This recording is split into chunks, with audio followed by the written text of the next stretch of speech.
Hello, gods and goddesses, energy beings of all sorts. Welcome to the live reading of The Never-Ending Curse, first in the Hell's Hoard series. How the stream will work is after each chapter I will take one or two questions from the chat. And during the stream, we will be giving out signed copies of The Never-Ending Curse for you to have in your own hoard. Now, without further ado, let's get into the story. Prologue. Darkness, the void of nothingness before creation, the state before consciousness. Then there was lust, the chaotic rush of killing. Even before sight, there was the urge to kill, the purpose, my purpose. Then there was sound, a sound of flesh ripping, blood dripping, and people yelling. Then it would stop, leaving only echoed sobs. The dominant voices were one of a boy and a girl. The boy's screams as he died and the girl's cries after. I could feel her sorrow after the lust had faded. No, that wasn't all. I could feel the boy too. Just before the cycle started again, I could feel his devotion. She completed him, the warm embrace of love that filled his heart with what triggers the thirst for blood. My curiosity gets the better of me. I pay more attention to the cycles, love, lust, death, then destruction. Though the intervals changed, sometimes he started to love her bit by bit, not realizing his true feelings for months. Sometimes he realized everything at once. Sometimes the girl would live a bit after she killed the boy, but she usually killed herself right after the act. Did I care? I don't believe I had the capacity to care. I was too young. It wasn't until the cycle ended, when the sobs were replaced by a yell. The girl, her bellow of a warrior that I could finally focus on. They played me like a puppet. It was her, the girl. Instead of sobs, her voice spat venom as her heart filled with purpose. I may be a slave of this village, but I still serve the Lord of this land. With the power of the evil spirits that the enemy has placed in me, I will protect this land in his name. I could feel her heart, the whirlwind of emotions that she felt.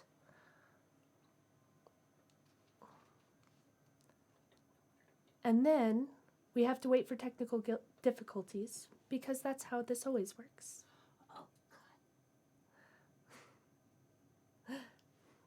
Because this is how it always works. Apart for her wanting to let the world around her burn, her goal of fulfilling her love's last wish turned that whirlwind into an unmistakable weapon. I opened my vision for the first time. She stood on a hill looking out onto an army of men that were twice her size, armor and skill overmatching her with every soldier. She knew she was going to die, yet she was at peace. By protecting this village, she would be able to hold her head high when she saw her love in the afterlife. That is what she believed with all of her heart. Her hand pointed to the ground, scars decorating her sun-kissed skin. As she pointed to the front of the army, speaking from the bottom of her gut, she threatened the army in front of her. Anyone who takes a step towards me will be shown no mercy. I was baffled. This was her enemy. Why was she giving them one last mercy? A big man with muscles replacing his neck barked a laugh. He was speaking, but I couldn't comprehend. Without hesitation, the girl jumped into the air. With a tight spin on her way down, she used my power to make her nails into claws that jetted knives from her fingertips. With the momentum of her spin, the claws glided through his neck and severed his windpipe. He gargled blood as his hands tied close to the cut. She was cold, she was calculated, and she was ready to die. It was if she was dancing, gliding under the attacks of the bigger men to cut the weak points in their armor, lifting her arm to detach an attacking limb, using the power to jump over the men in order to cut their throats. Swords cut into her. She became more desperate. The burning of the injury made her more feral. She used her teeth, ripping open flesh, using the dead as shields against the living. Yet she never fled. She was magnificent. Eventually she succumbed to her injuries. One small misstep lost the battle along with her life. After that, I began paying more attention. I'll never stop helping you and the others, Lou. We all share the same hell after all. Though I could not see, the face of an attractive, dark clay-skinned man sat in the dark next to my form. He smiled bright enough to light up the moon-picked night. One day, you'll regret it, my lady. The girl snorted. Please. He can only beat me, not like what the other women have to go through. The air was thick for a moment before my unknowing host stood up, patting the backside of her multi-layered dress. Regardless, I may as well go back inside before anyone realizes that I have left.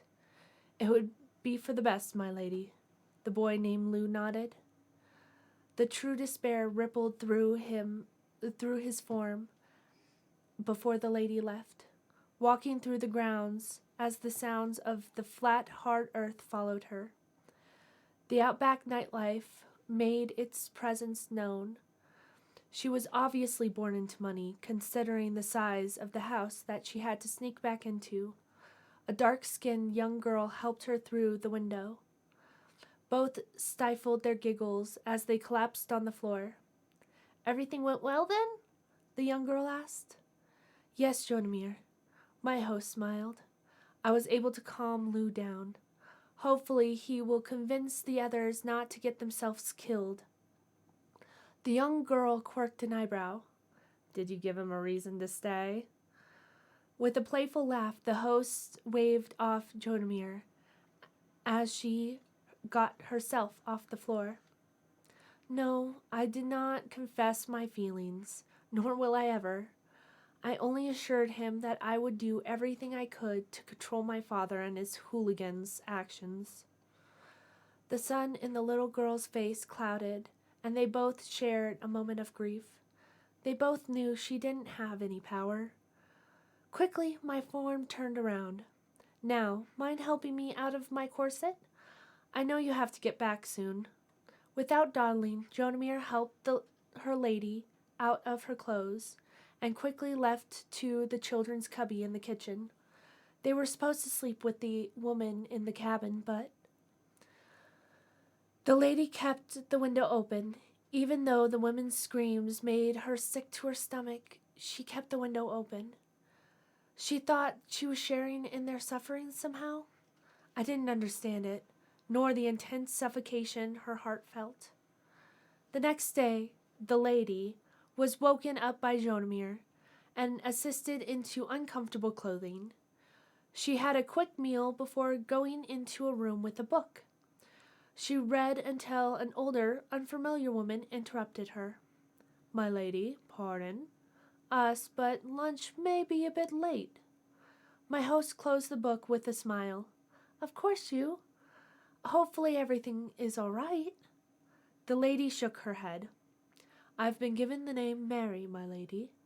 Everything is fine, just one of the girls is sick. We are having trouble making up the time. The lady's heart bled.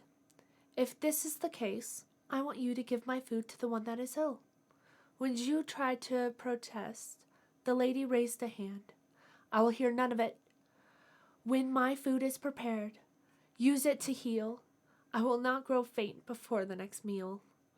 With a smile, the woman bobbed her on her heels. "As you wish, my lady." With that, my host went back to her book. It was a bit of time before she was interrupted again. This time it was the piercing screams that came from outside. The lady dropped her book and sprinted, picking up the hem of her dress so her legs could pump harder. Her breathing became labored as she stepped into the bright, scorching air. 2 white men held you down to a tree. As she cried, speaking words my host did not know, in between pleading sobs. Behind her, the robust monster pulled back the hand with the riding crop, grunting as he flicked it down on the old woman. The gathered crowd took in a breath as the older woman screamed. Her heart plummeted, but her legs were not weighed down. She jumped before the next flick, just in time to shield you from the hit. The thin braid fired pain across the lady's back, but the insistent layers kept the skin intact. "Insolent child! What is the meaning of this?" the pig lord of the house yelled. Holding back tears that still flowed enough to blur her vision, the lady turned her head, not moving her body from the shielding stance. Through gritted teeth she asked her father, "What did she do?" The man huffed. "The savage was trying to steal food, bold enough to take it into the den to hoard like rats." The lady ground her teeth, putting all of her burning hatred into her eyes as she responded, "I gave her permission. It was on my order that she took it to the one who fell ill." The man sighed, softly dropping the whip to rest in the other hand. "No matter. The abbot was speaking in tongues. That alone is enough to be punished." More tears flowed as the lady screamed, "You monster!" As if daydreaming, the old man's eyes became a bit soft. "Just like you, mother, you are." Before the lady could scream, the Lord gave a slight nod to the men behind her. Immediately, the snickering buffoons took hold of the struggling woman. She grunted and protested as they hauled her to her feet. The old man just turned up his nose. "Perhaps it's time to marry you off. I have a bloke in my hunting party that was talking about wanting a woman." The lady froze, ice filling every inch of her. Too stunned to think, she only turned to Lou. Her eyes were immediately able to pick him out of the crowd, her thoughts full of horror and regret. There was another feeling. I could feel him. The thought of the lady going away, the thought of the lady being bedded by another man. A flash of pink and puke green surrounded him. He wanted her. His eyes bulged with the realization. He loved her. Just then the curse on my form constricted. My consciousness was filled with the lust. Not a thought was mine as the darkness consumed the lady's limbs. Supernatural strength tore out of the men's shoulders from their sockets. As they dropped from the shocking pain, the lady's body lunged at Lou. Burning nails formed daggers as an animalistic growl curved up her lips. Without a sane thought, I couldn't even try to help. Not even the battering of those around her could keep the curse from making Lou's blood flow from her claws. Yet I felt everything. The lady's scream as she clawed to replace his skin with red. How she internally begged for her love's life. The horror and squashed hope of the boy as his closest ally killed him on the patchy earth. Lastly, I felt the joy of a killer as the strings that pulled me continued to collect his skin under her nails. As soon as he gargled his last breath, she was given back control. Sadistic growls were replaced by sobs. The tense body wriggled in the pool of her true love's blood. One of the guards tried once again to grab her, ripping her upper arm with all of his strength. Without thought, the lady twisted. Free of her hesitation, she rammed her fingers into the man's neck. When he dropped, she sprung, screaming as she killed any of her father's men near her. It was not like the warrior of her past life. The lady had precision, ramming her claws into necks and lungs, doing her best to kill them quickly. All except for her father. The Lord was found in a corner, sniveling, mucus covering his shaking form as his eyes were glazed with shock. I felt the ice hard disgust that the lady felt as she saw him. No love, no pity, just disdain. A flicker of light caught in her eyes. She turned to see the flames creeping out the windows of the manor. A small smile crossed her lips as she finally looked around her. The Aborigines were looting the place, grabbing just enough to run. They were free, finally free from the torture.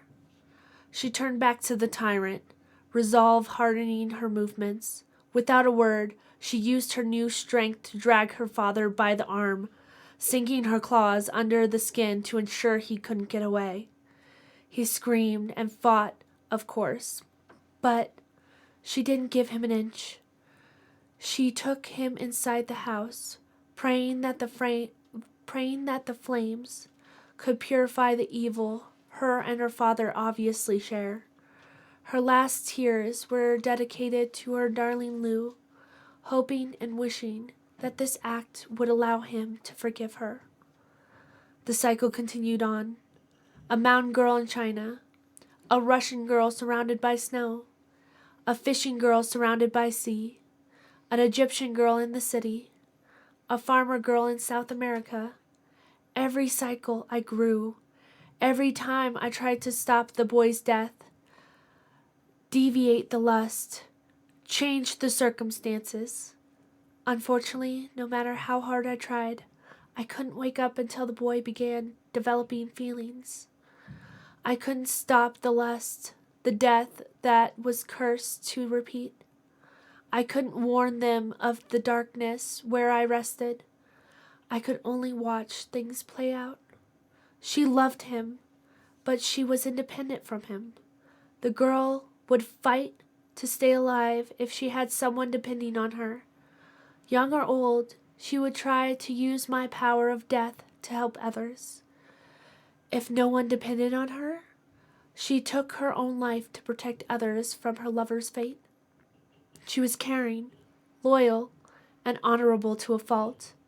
She always feared death, but feared hurting other innocents more.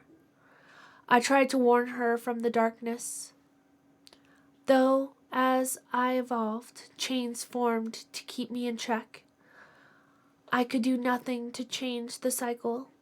Power beyond any of my normal humans surrounded me, but powers beyond any of the normal humans surrounded my host. Yet I was trapped to be only a spectator.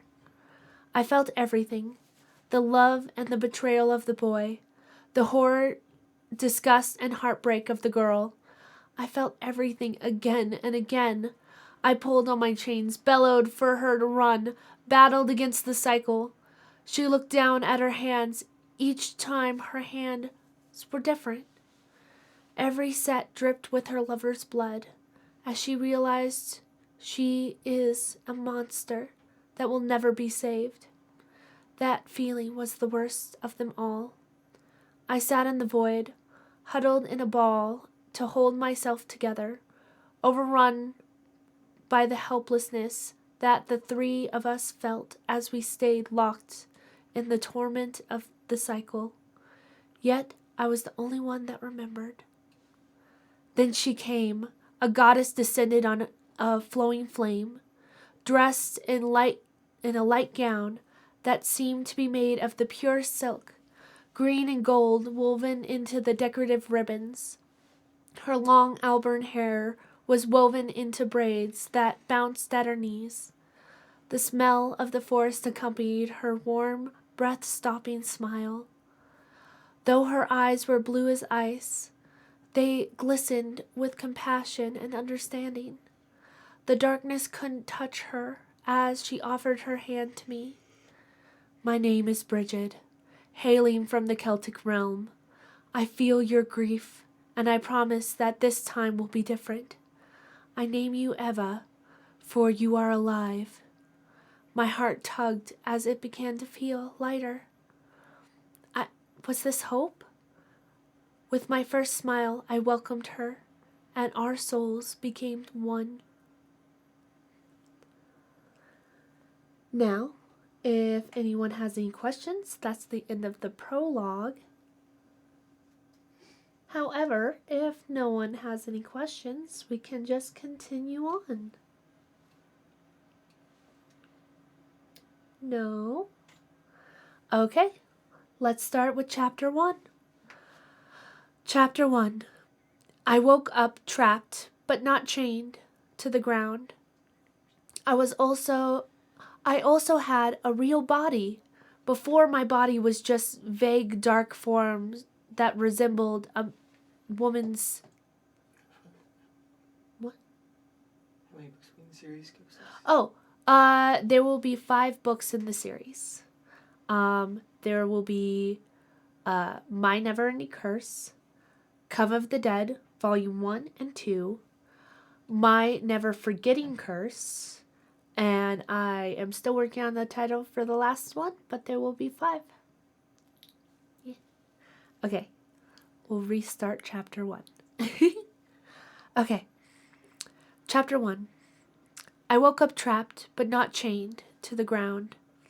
I also had a real body. Before, my body was just a vague, dark form that resembled a woman to simulate my host. I flipped my pale palm over and traced the creases. I could feel it, physically feel it. Then I realized that there was a glow shining off my wrist restraints. I turned towards the glow to see a single candle. I tried to move to it. My body was stiff and sore. For one who had never had a body before, it was claustrophobic, suffocating in the most primal way. Though curiosity won, I had to see it. I crawled on my hands and knees as it felt like needles were stabbing every part of my skin that met the floor. It was not unbearable, but I had never felt true pain. Tears of frustration over my weakness flowed over my eyes to slightly burn down my cheeks. I focused on the light, just a bit further. It was a candle on a goblet pedestal. The golden cup was ornate with excellent craftsmanship, connecting ribbons artfully molded together. On top of the white candle was the same glowing fire that the goddess had.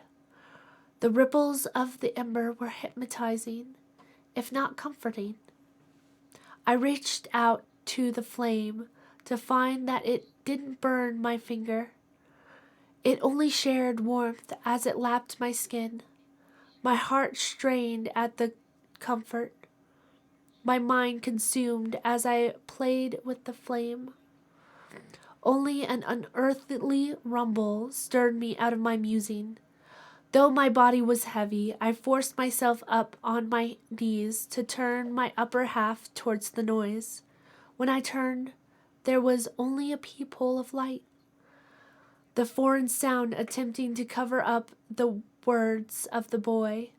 Suddenly the sound died, followed by 2 deep slams. You'll go to Lexi's house and get ready for the dance. I'll go get ready. Then we'll both meet at the school at 7:30 and ditch when we lose interest. As I cautiously crawled towards the light, I realized what it was. The boy was starting to develop feelings. I could feel his devotion growing. This sliver was only the start. As I crawled towards it, I realized that I would have to stand to look through it. My need to see overpowered the pins and needles that stabbed my new legs. Fighting through the pain, I looked through the peepholes, seeing everything through my host's eyes. You are absolutely right, my good man. Now, she wrapped her arm around his. Let's get today over with. They skipped down the rocky dirt patch. The valley road with strange colored boxes. The size and shapes vary, but all were big enough to hold multiple humans. Considering they all had wheels, they must be transportation of some kind. The two made their way to the busy brick building ahead of them. Lots of young adults cluttered around the front. Floral prints and colorful jackets made the cloudy gray sky seem brighter. The energy was zapping with excitement. The air jumped with talk and giggles from the clustered groups. Cat, there you are! My vision turned to see a black-haired, mocha-skinned, smiling-faced girl. She walked straight up to the pair, shifting her eyes between the two before settling on my form. You said you would help me practice for the French test, Cat chuckled, realizing her grip on the boy next to her. Oh, yeah, sorry, Lexi. I forgot to tell Zayden to pick me up early. What are you talking about? The boy responded. I had to wait 10 minutes for you to get out the door. Lexi chuckled as she grabbed Kat's hand. Come on, we still have some time left. Kat waved back at Zayden as she was being dragged away. In response, Lexi chuckled. Walking arm in arm, I see. Does that mean you finally confessed? Kat looked back at her friend, giving her a little snort. God, no. He still sees me as a little sister. It would make things too weird. Lexi danced in front of Kat, pulling them next to the metal walls with protruding circles. Don't give me that. Guys are into the girl next door thing. Plus, you're going to the dance together. She wiggled her eyebrows as she gave Kat a smile. Magic things can happen in a romantic setting like that. Kat gave her friend a little push as she giggled. Yeah, right. It seems like everyone knows I like him except for Zayden. The only reason he's going with me is because you're going with Leo. He thinks we're going as a friend group. Lexi rolled her eyes. Whatever you have to tell yourself. As long as you know that Leo and I are ditching you guys the first chance we get. I took a breath. This must be it. He will discover his love for her at this dance. She can't go. I moved my mouth to the peephole and tried to shout out. My throat released a scratched whimper. The new voice was faulty since it had never been used. That small attempt took all my strength as my legs collapsed underneath me. Did you hear something? I heard Kat ask, bringing a smile to my face. Don't try and get out of this. You will have to tell him sooner or later. Now, come on, I really do need French help. Though my new body was heavy, hurting, and weak, I couldn't stop grinning. She heard me before the activation. This time would be different. This time I'll finally break the cycle. I looked back at the candle, momentarily caught in its grasp as my mind spun. What did I know? I had a body, yet I was still in the girl's mind. I was weak, but that could just be that the cycle hadn't started yet. The girl couldn't use my power until the lust was activated. It would make sense that I would not have access to it either. I looked down as I brought my palm into my line of sight. Long red strands flowed from my head, over my shoulder to drape my forearm. I tilted my head back to feel the soft movement on my skin. The feeling made me unwillingly giggle. My eyes flowed to the hair to my eyes followed the hair to where it pooled on my new legs. They were strong with small blonde hairs protruding the skin. The entire body was well built, not freakishly muscular, but definitely not dainty. Should I be nude though? The humans feel strongly about their coverings. Should I feel this way? Lost in thought, I remembered how the goddess looked. Her gown looked magnificent on her. It curved to her in the classiest of ways. The embroidery glistened off the dancing light of her flame. Suddenly, the darkness around me bubbled, wrapping itself around my chest, all the way down to my legs. Before I could react, the darkness covered me before slipping away, leaving in its place the same dress I was thinking of. The only difference was the white was exchanged for a wispy black material. Though the embroidery was still there, the strands were all just one shade lighter than the rest of the dress. I gasped, touching the fabric all over to confirm its appearance. It was real. At least it was real to me. I boggled at the candle. In a scratchy voice, I asked, "Did I do that?" It only danced in response. I tilted my head in thought. Out of curiosity, I waved the candle over. "Come here." As if the floor moved underneath it, the goblet followed my command. My mouth hung open at the realization. In another experiment, I imagined the goblet sitting on a small table with just the image in my head. A black table formed right underneath it. Everything in the space was mine to command. Filled with new determination, I set my palms on the sturdy surface and pulled myself off the ground. With that accomplishment, I grinned at the candle, hope in my voice as I declared out loud, "This time, I'll end it." And that's the end of chapter 1. Is there any questions or anything you guys want to say?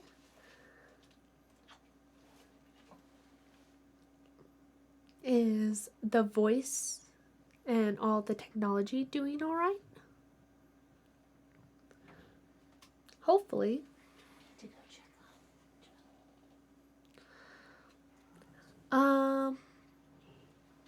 We're going to take a 5-minute break as we make sure that everything is working properly, and we will be right back.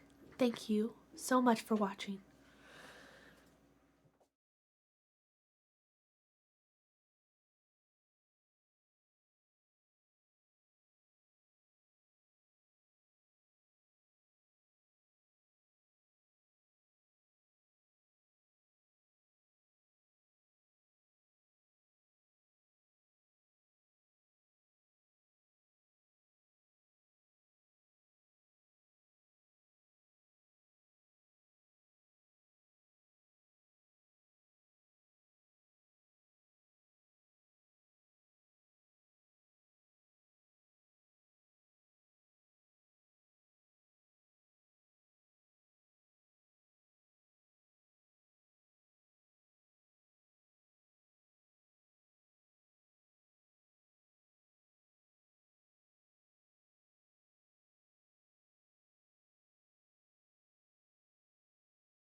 Hello and welcome back.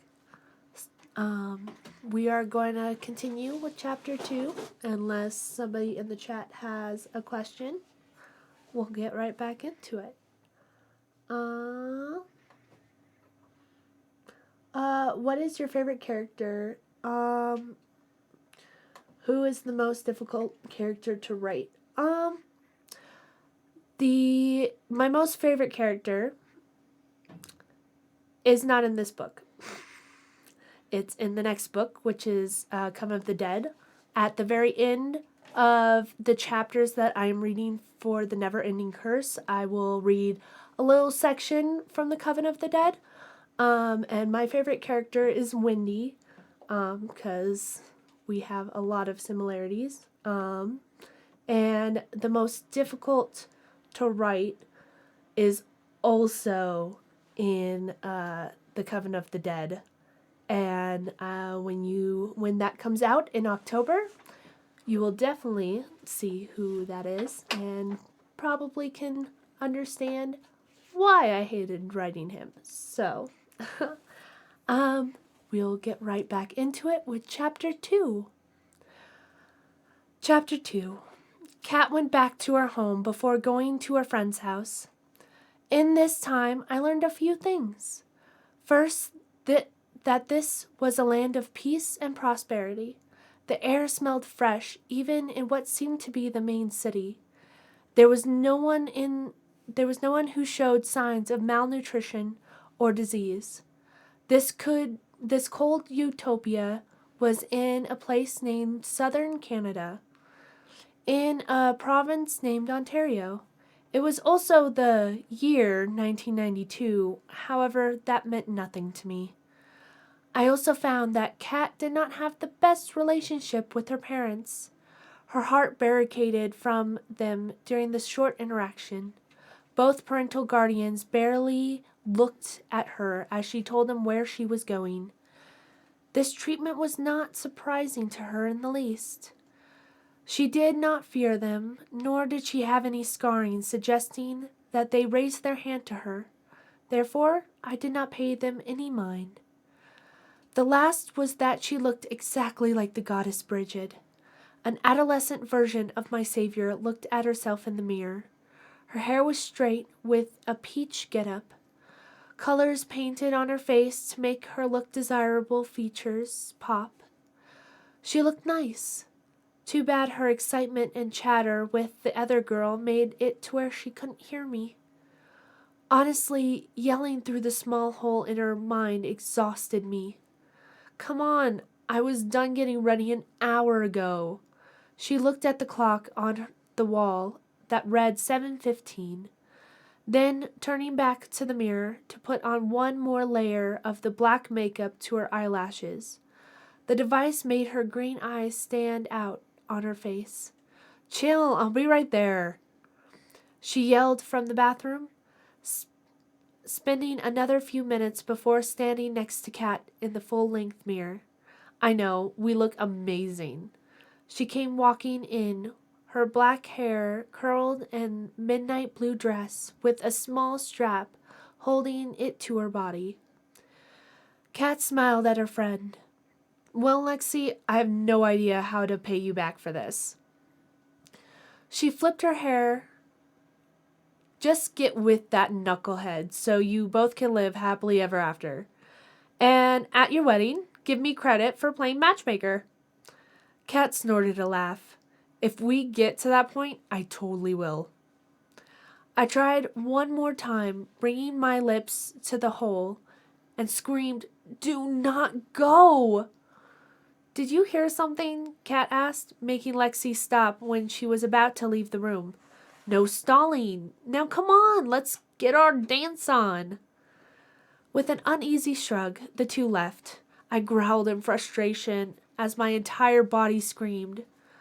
What was it going to take? Why couldn't I break through? They were heading to the dance right now. How was I so weak? They were dropped off by one of Lexi's parents on the far side of the school. The girls were walking up next to the front when Lexi grabbed Kat and dragged them both behind the tree. Kat was about to protest when Lexi brought her index finger to her lips. She then pointed to a spot 5 feet diagonal from them. It was the boy. He seemed to be having a stare down with a small group of other boys. "Just seeing if your date was here," the bully in Zayden's face, and gave a crooked smile. "But she's not your date because you don't like her." When Zayden stayed silent, he moved his head and continued. "She's been chasing you for years, and if you only like her as a friend, then maybe I'll take a shot at her. And, well, Kat has a hot body. So if you won't take her, then I will." In a flash, 2 things happened. Zayden found his fist in the other boy's face, knocking the pig on the ground with a shocked expression. The onlookers all became petrified at the act, eyes bulging with jaws hanging slack. At the same time, the peephole in my domain got bigger. If I wanted to, I could stick my arm through it. My heart sank while I felt how much he was troubled by that comment. Everyone froze in shock. The spell was broken by the 2 companions moving to help the pig up. At that moment, everyone else started moving again. Like time stopped and their movement got it going again. "I told you not to, man," one of the buddies told him. "Not here, not now. Now let's go before a teacher comes." "You can't get into a fight," said the other. "Coach will kick you off the team, remember?" The pig only smiled. "We'll finish this, you hear me?" he yelled out as his friends took him away. Lexi nudged her friend out from their spot behind the tree. When Kat looked back, Lexi only gave her a smile and a thumbs up, mouthing the words, "Go get him." Kat's heart leaped as she walked towards Zayden. Her cheeks were hot as she tried to keep herself under control. "Wow, Zayden, you look sharp." He turned, his breath caught as he gazed at her. That's when I saw it. Wisps of pink and green, the aura making the holes grow wider. My eyes bulged as I tried to pull the circle together with my hands. "Is something wrong?" she flustered, looking down at herself. He moved towards Kat. No, nothing's wrong. You just look beautiful." "No, the hole was big enough to poke my head through.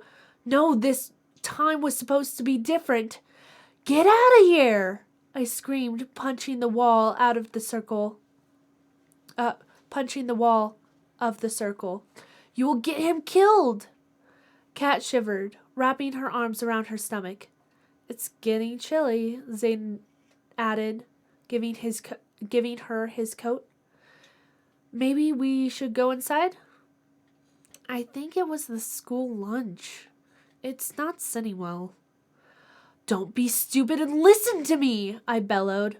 My gut flipped as my body still screamed in pain. Kat stopped and looked around, clutching the coat a little tighter. "Are you okay?" the boy asked. She only shook her head. "I'm fine. I just thought I heard something." I gave the wall one more punch. Hot tears freely flowed down my face, fear clutching at my heart. What if this isn't different? What if I had to do this again? When he realizes he likes her, will I lose control again? I looked down at my feet, my legs shaking with the effort. Goddess, what am I supposed to do? I cannot go through this again. The 2 made a lap around the dimly lit floor, saying greetings to friends and moving their bodies to the beat. I had to fully recover from my panicking when the boy spoke near Kat's ear. "I have a surprise for you." Her heart skipped a beat. "A surprise? Well, come on, show me," he chuckled. "We have to walk to it." He stood back and held out his hand to my host. But trust me, it's worth the walk. My stomach started to turn as a cold shiver went down my spine. This is it? Run! Please don't go! She looked around, but didn't react. Well, you coming? Zayden offered, with his hand outstretched. She slid her hand into his. Sure. He led her out of the gym and down the south halls. I bashed the walls, kicked and punched as hard as I could. I could tell Kat could feel it. She was fidgeting, putting her hands across her chest. She was uncomfortable, yet she still followed him. They stopped when they came to a set of doors. You ready? He looked at her with an excited smile. I felt like I would puke. Is it okay if we're here? I feel like something bad's about to happen. Yeah, I got special permission from the vice principal. Being a goody two-shoes pays off. He started to open the door, bowing as he waved her inside. No! I yelled as hard as I could. I wept as she stepped into the moonlit night. The doors led to a fenced-off garden. The fence was taller than the girl by a bit. Different fruits and flowers were placed throughout the designated planters. Kat walked forward and started sniffing and studying each flower. She even took off her shoes to feel the cool grass under her feet. Her sudden excitement shut out all of my cries. The one in the corner's mine. Kat spun like a ballerina, making her dress spin with her. He pointed to a hybrid jasmine plant that had white and purple flowers, a moonflower pine scaling up the wall to where it almost reached the top. She gasped as she danced towards the moonflower. They're open at night, she exclaimed. They are so beautiful. She petted the flower before picking it off and putting it in her hair. When she turned back to him, my new body turned to ice. His eyes were sparkling, and his smile became slanted. His body was both rigid and his legs were jelly.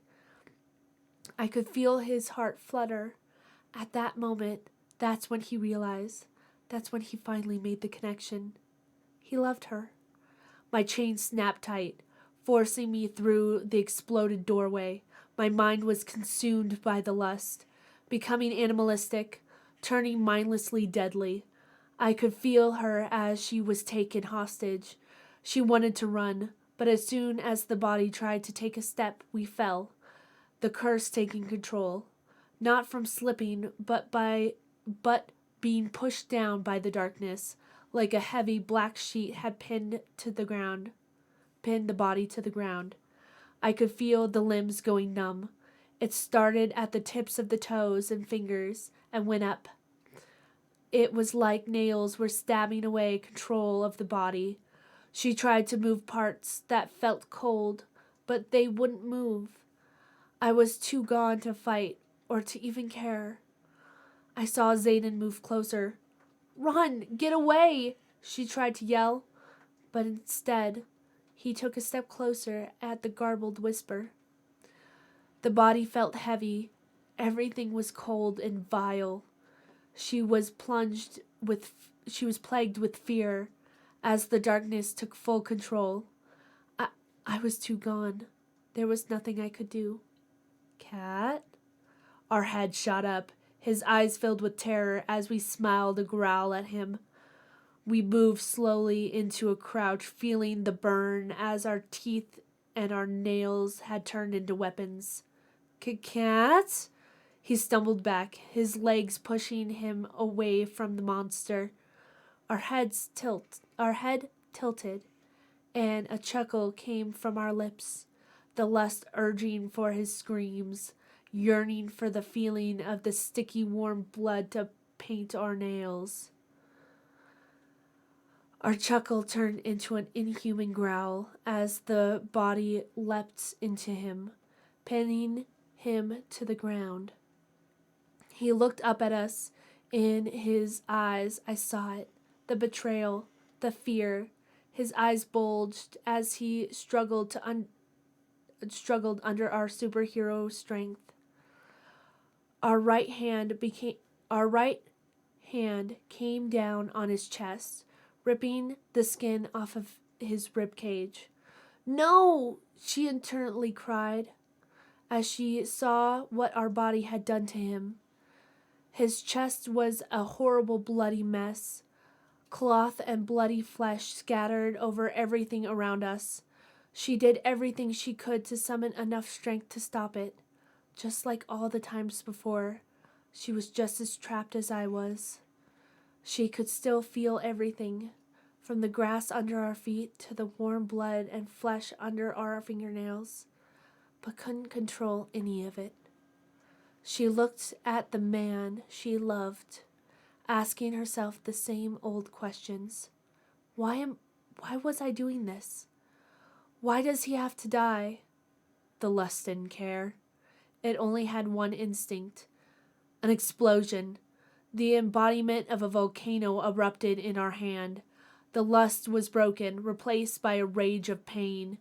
A beast protecting itself. Our necks snapped around as a growl ripped from our lips. A woman floated on the fence, resting as if she weighed as little as a butterfly. As well, a well-crafted small cannon pointed at us. Her long raven hair seemed to reflect the moonlight. Her sun-kissed skin made her blend into the forest like a wolf. The collar of her shirt was pulled up to cover her mouth, but her black shirt was missing sleeves. Black eyes shining in rage on a face carved by angels.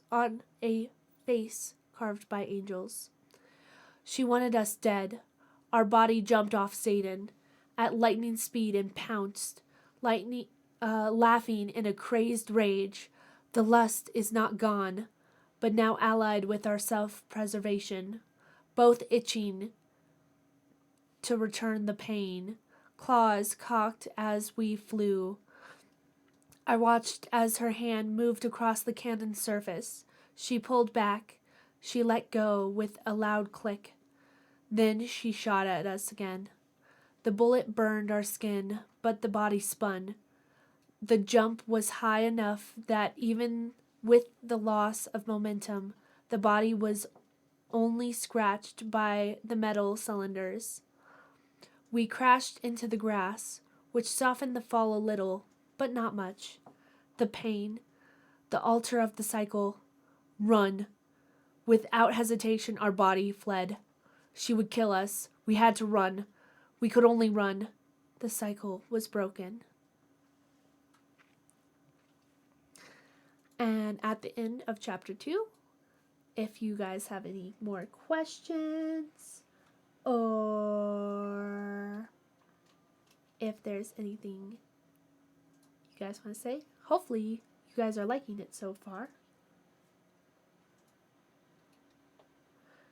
And just remember that at the end of our live stream, or getting close to the end of it, we will be having a giveaway to where you can own a signed copy of The Never Ending Curse. If you like it. If not, that's okay. Not all stories are meant for everyone. I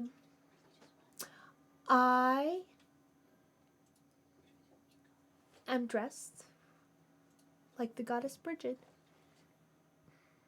because I am dressed like the goddess Bridget. Thank you. Alright, well, let's get into chapter 3.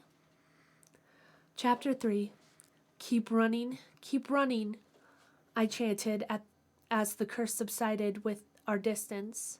That damn voice! Who the hell are you? Kat screamed in our head. Keep running, and when we're safe, we'll talk, I panted, as if I was sliding off a bed. I fell back into the room of darkness. Everything hurt. Everything was burning, but it worked. The goddess came through. We broke the cycle. I looked down at my wrists, finding the shackles still there. The emotions bubbled out, sobs slipping through before I retained them. Even though Kat had gained control, she didn't slow. She kept running. I'm sorry, sarcasm dripping from her voice. I feel I deserve some answers. I've been hearing shit all day. Turns out the voice speaks back after it makes me rip up my crush. You know how excited I was for today? My anger flared. I strained my back and snapped. Do you know how long I have fought to stop this from happening again? I have been yelling at you all day, but no. Turns out you can't listen to your own gut. Again? She whispered out loud. Looking around, her heart jumped. She was running faster than many humans with superhuman endurance. Because of this, she had no idea where she was. Somewhere in the heart of the city. Since Kat stayed on the other side of town, she wasn't exactly sure how to get home. She spotted an alley and decided to stop there. Speed up a bit, I insisted.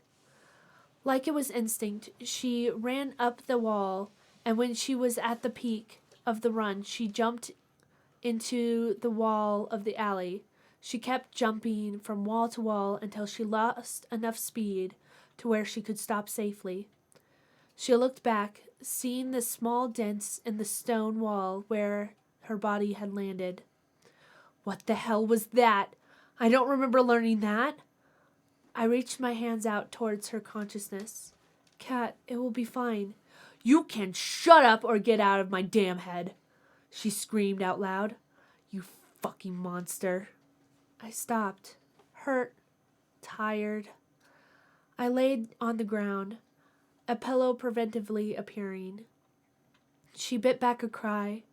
I felt her frustration, wanting so bad to rip something apart, but shaking with fear. Like all her emotions were fighting for their chance to come to the surface. She felt suffocated in her own body. Felt like a bomb. Thinking through everything that happened. Everything was happening so fast that she didn't realize she was punching the wall closest to her until her fist made a big hole in the building. She was bleeding, but the wall was crumbling. She started shaking. I did that.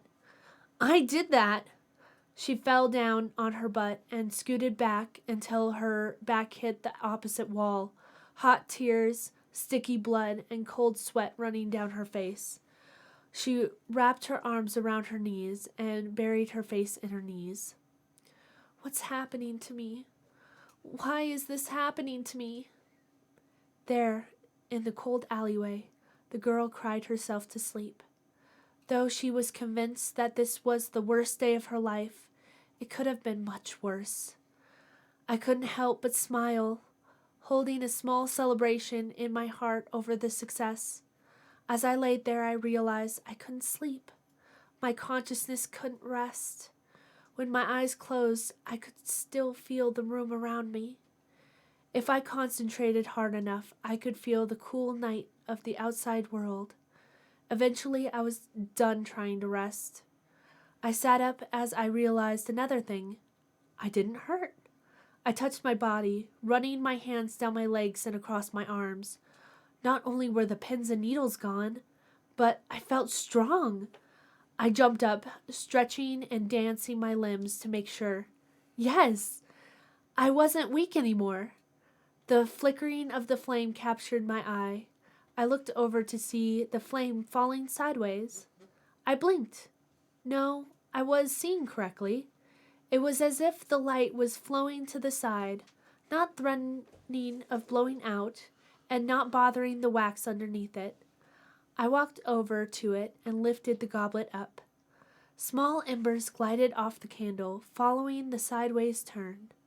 I moved the goblet, spinning myself while it was in my hands. It would always point the same way. The goddess! She must be guiding the way. I couldn't help but chuckle at my excitement. Everyone was alive, and we had a destination. There was only one person I had to get on board.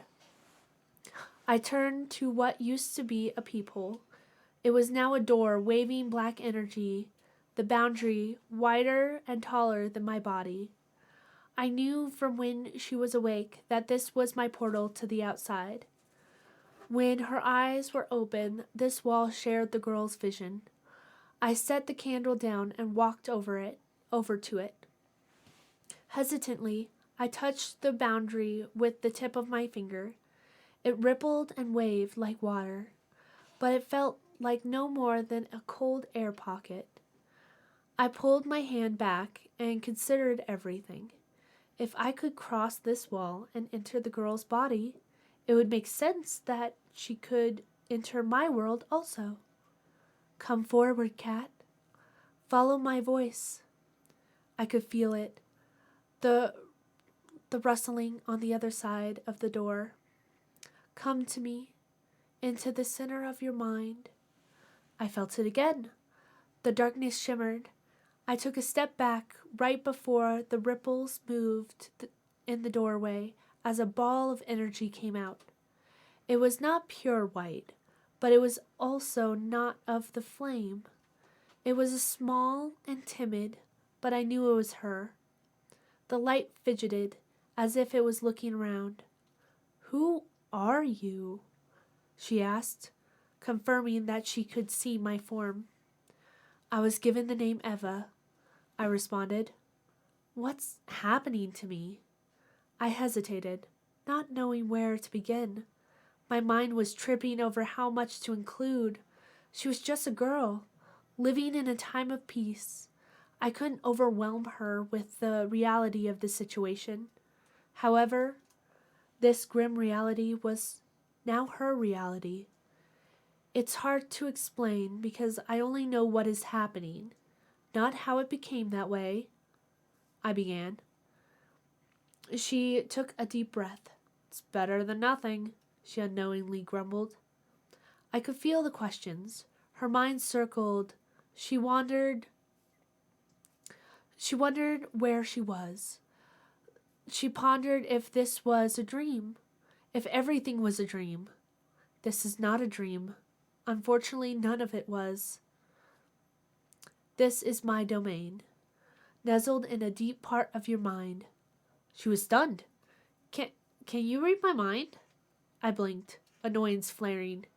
Can the voice in your head read your mind? I asked back. Holy fuck, I can read yours too, the light gasped. Then she was startled, tripping over her words. Well, I can't, hear your words, but I totally knew what you were thinking before you said it. That's spooky. I took a deep breath. This was not the time for antics. I needed to explain our situation and the next steps. If she could not form the right questions, then I would have to spell everything out for her. I steeled myself, looking at the ball of light straight on in respect. I was created to torture you, I said plainly, to kill the boy with your hands every time he realized he loved you. The ball pulsed with pink. He loves me? Without skipping a beat, I continued. I do not know who created me, but I assume I was forged in the pits of hell, forced to take over your body as soon as his heart showed love towards you. The only time I would wake before that time is if your life was seriously threatened. So you have to keep me alive until I kill Zayden? Yes, that was part of my job description. I made sure you stayed alive to kill Zayden, killed him, and once you did, I had to make sure that you were both reincarnated. So this has been going on for years. Yes, it is part of your torture. I do not know why or how, but back to the story. I was just a soulless, thoughtless darkness, only doing what I was made to do. Nothing more, nothing less, but that was probably a good thing. Why? she asked, leaning forward.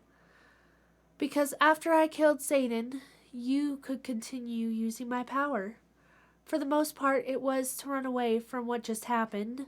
I never really paid attention to that, but there was one time you got my interest. When she stayed silent, I continued.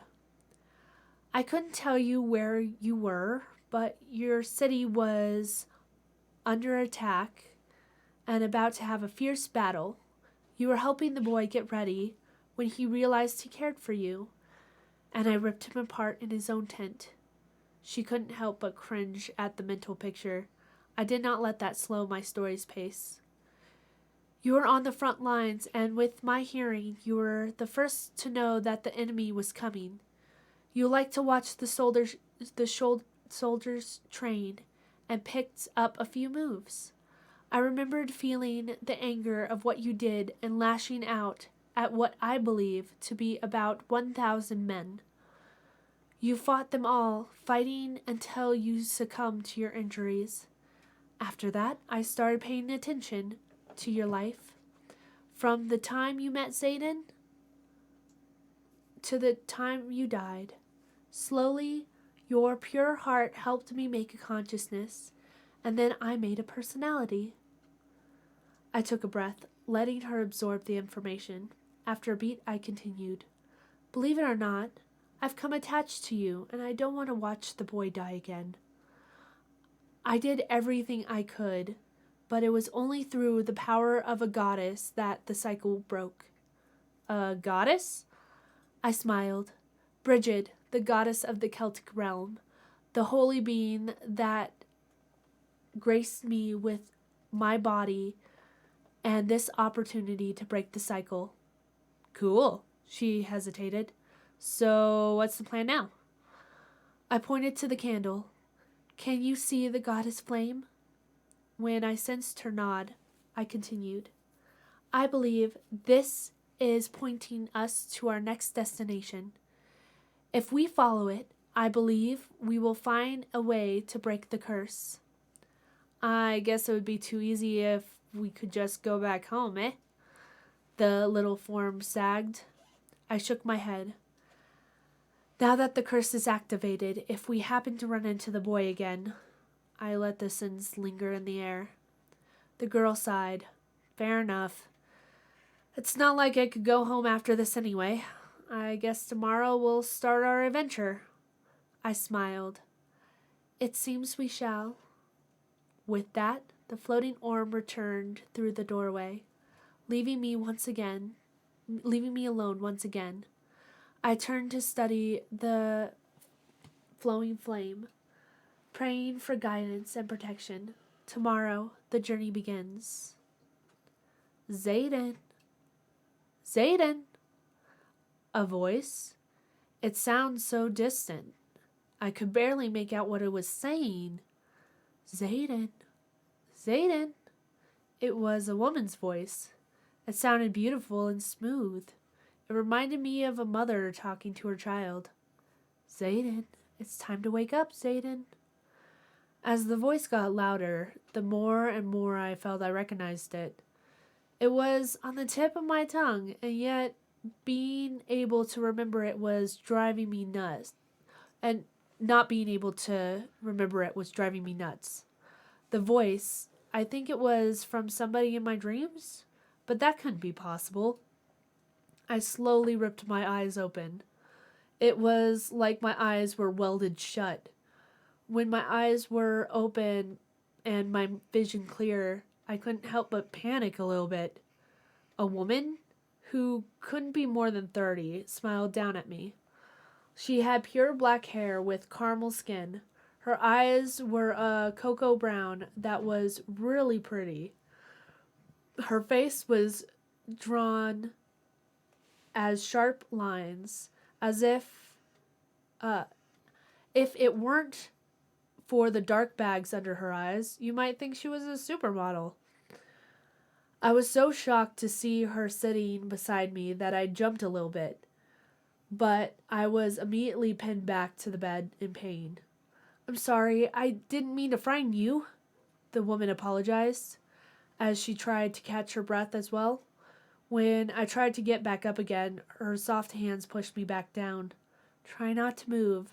Your skin's still growing back. I looked down at my bandages on my chest, the same dress pants that I wore last night before. The images of last night flooded in my mind. I looked at the woman, now wearing a t-shirt and a skirt that looked really good on her. I asked, "Are you the one who saved me?" A beautiful smile came across her face. Yes, I did. I looked around.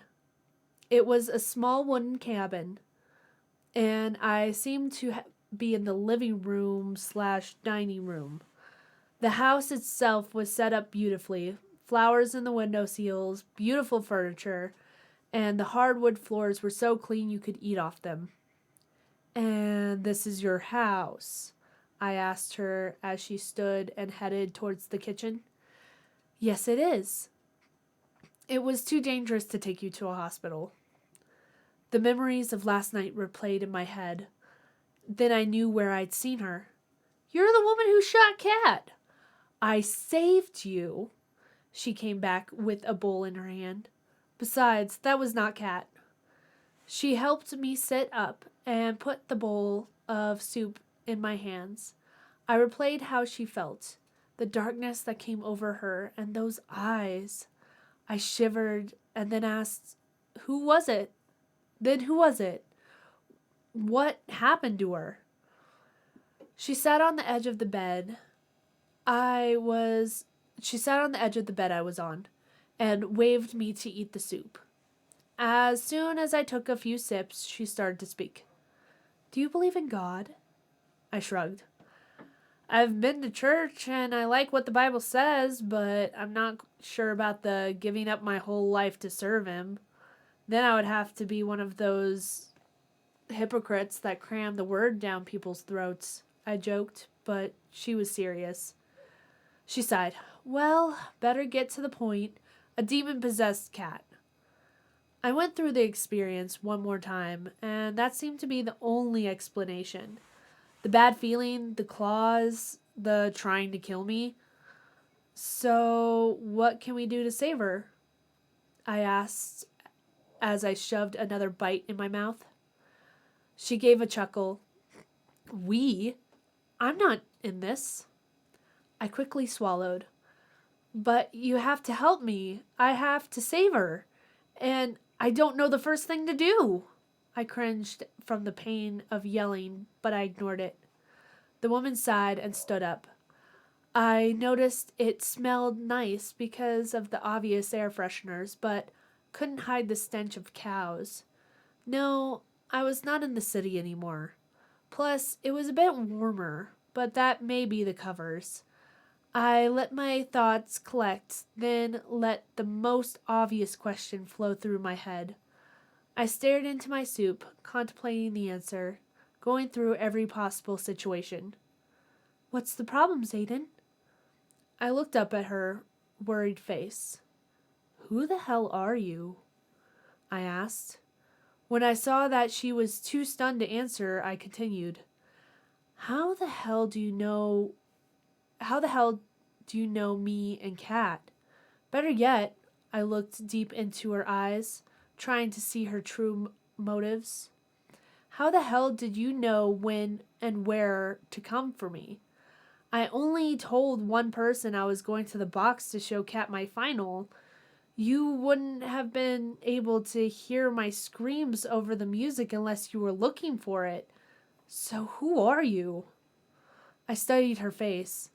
To an untrained eye, she looked calm and collected.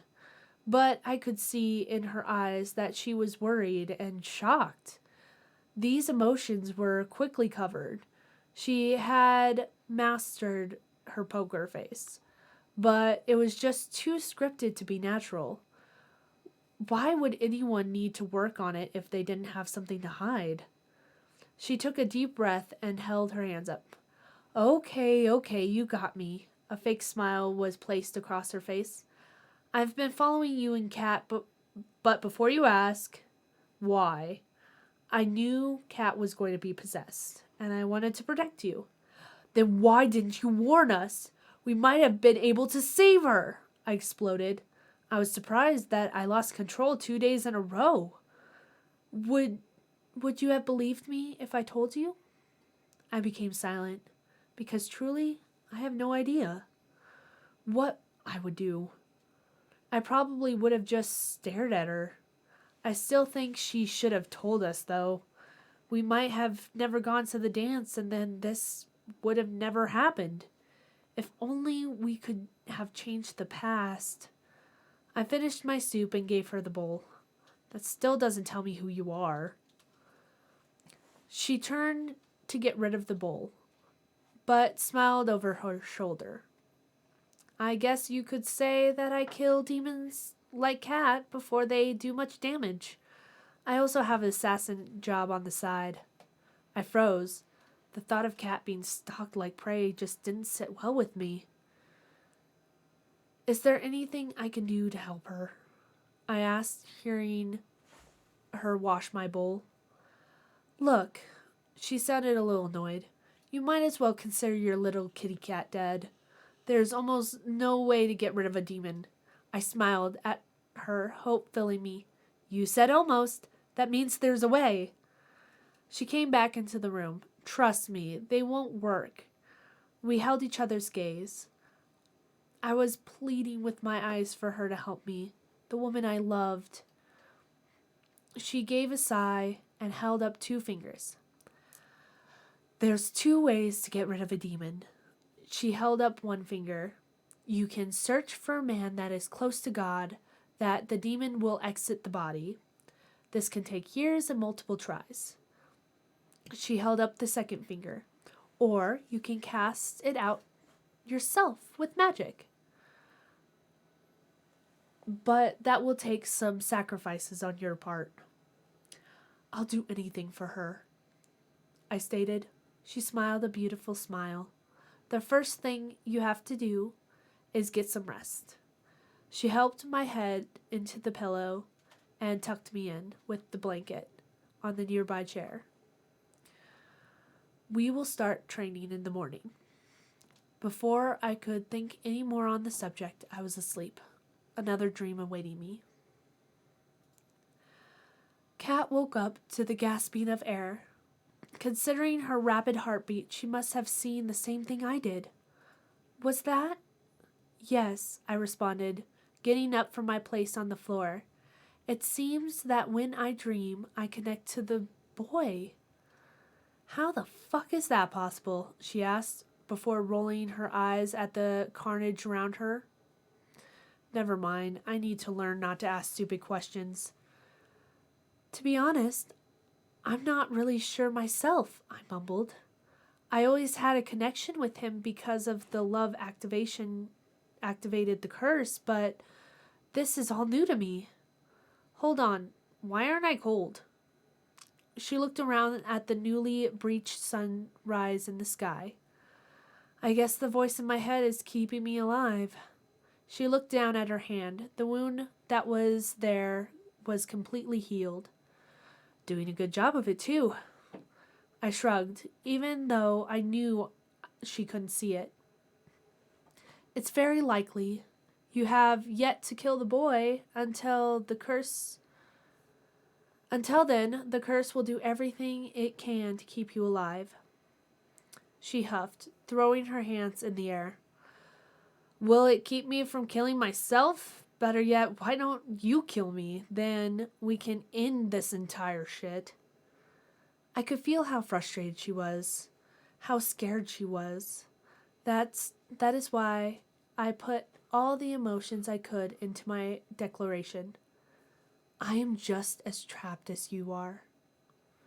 She heard it too, giving up on the fight. Instead, she looked at the ground, taking stock of everything that happened the night before. She looked down at herself, seeing most the blood splatter was on her upper torso. If she was able to find a jacket, it would be easily covered. She also had to find shoes. Then she studied the indents on the wall. the damage getting bigger as they came to the mouth. A cold shiver ran down Kat's spine at the reminder of her inhumanity. Crossing her arms, she left the alley. Kat recognized this place as the shopping district of the city. Because it was daybreak on a Saturday morning, there were few cars that Kat had to avoid. Ducking into alleys, being sure to scan the trash piles for something she could cover herself with. Eventually, something was found. Oh God, it's rancid. It smells like something died on it. The girl recoiled, practically throwing the blanket as far as she could. Good, I barked. People will avoid you. Now put it around you. The brat fake gagged, turning her body away from it. I'd rather get caught, thanks. I turned in a circle, kneading the scalp under my thick hair. You spoiled child. Did you not hear that, woman? There are people after us. People have Zayden. If you weren't so picky, you had to make your own clothes. You just cover yourself and I will find you something else by night's end. But it's so gross, she complained. I let the aura of frustration consume me. A growl lifted my lips. Perhaps I should just take over you again, show you what you need to do to survive. No, she shot up her hands. I'll do anything that keeps me in control of my own body. Besides, I keep talking to myself like a crazed homeless person. Might as well look like one. Dragging her feet, she walked over to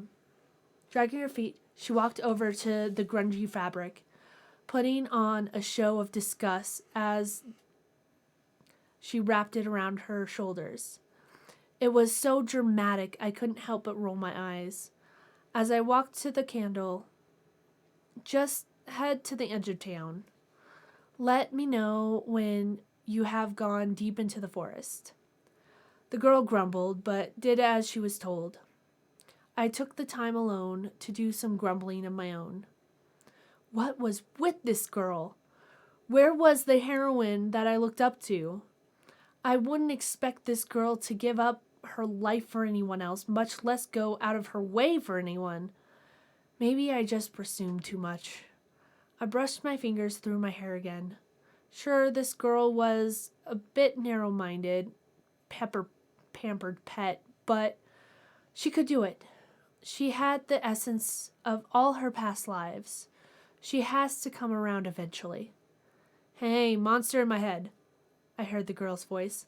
Are you going to get some food when we are looking for this change of clothes too? How are you going to do that anyway? Are you going to just make it appear or something? I let out a low growl, pulling on my hair one last time before turning around. Taking a deep breath, I answered. As I have said, my name is Eva.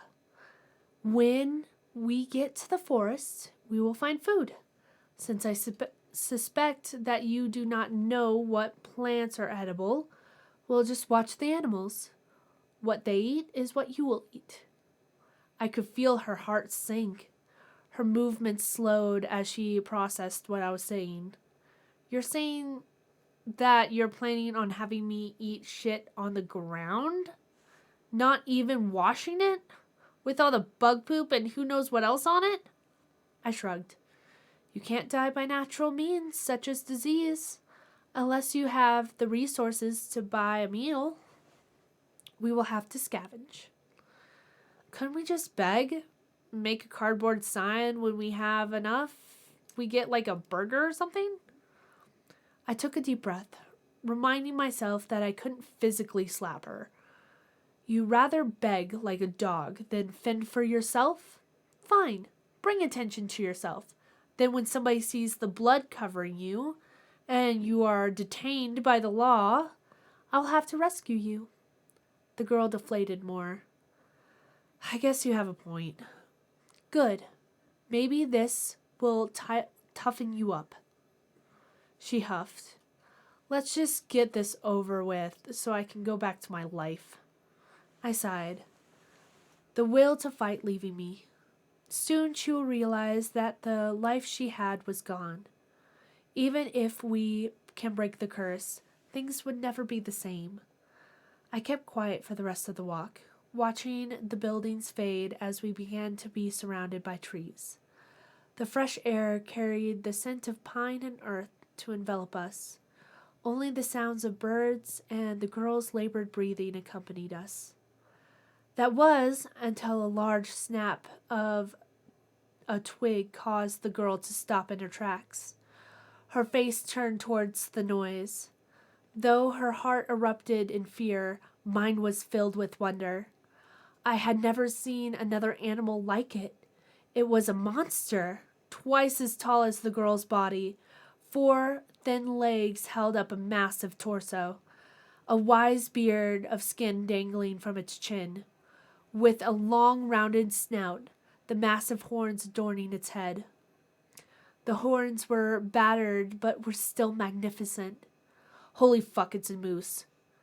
Are they all this big? I asked, taking a step closer to the door. Yep, that's definitely a fully grown moose. Thankfully, I don't think it will attack us. They aren't carnivores, I don't think. She started backing away. If we leave it alone, it should leave us alone. I smiled. You said you wanted a coat and food. There's both right in front of you. I felt her panic spike. Her eyes bulged as she stayed fixed on the unknowing beast. What? Please. I looked at my hand, so the tips of my fingers touched the wall between her reality and mine. The ripples matched the rapid beating of my heart. Cat, let me show you what I can do. Let me help you. She shook her head, not taking her eyes off the monster. There's no way I can take down that thing. Please, I pleaded, pushing my hand a little farther in. Let me prove to you that you can trust me. She took another beat, but there was nothing else she could do. The physical body went limp as the light reached out from the other side of the dark pool. I grasped it and pulled the light into my small little world. Just as the night before, she was made of light. However, this time, she was more like her physical form. She had all 4 limbs, though her hair did not follow her. A base model without the details. I gave her my biggest smile, rotating her until she was fully in the room, and I was in between her and the door. With a small thank you, I stepped through the barrier. When I gained consciousness a few seconds later, I took a moment to relish the feeling of being in the physical body. Having control of the physical body without the lust. It was different from the body that I had in my box, though I could not tell how. The hair was shorter. No, it was deeper than that. It was not just the body. No matter what, it would always feel off. I looked down at the hand, opening and closing it a few times. Then I summoned my claws, the nails growing with a sharp stab of pain. With a smile, I looked back at the beast, dropping the ragged blanket and ripping the bottom of the dress to above the knees. I stretched our legs while my mind sized up my opponent. It was big, but that did not mean it was slow.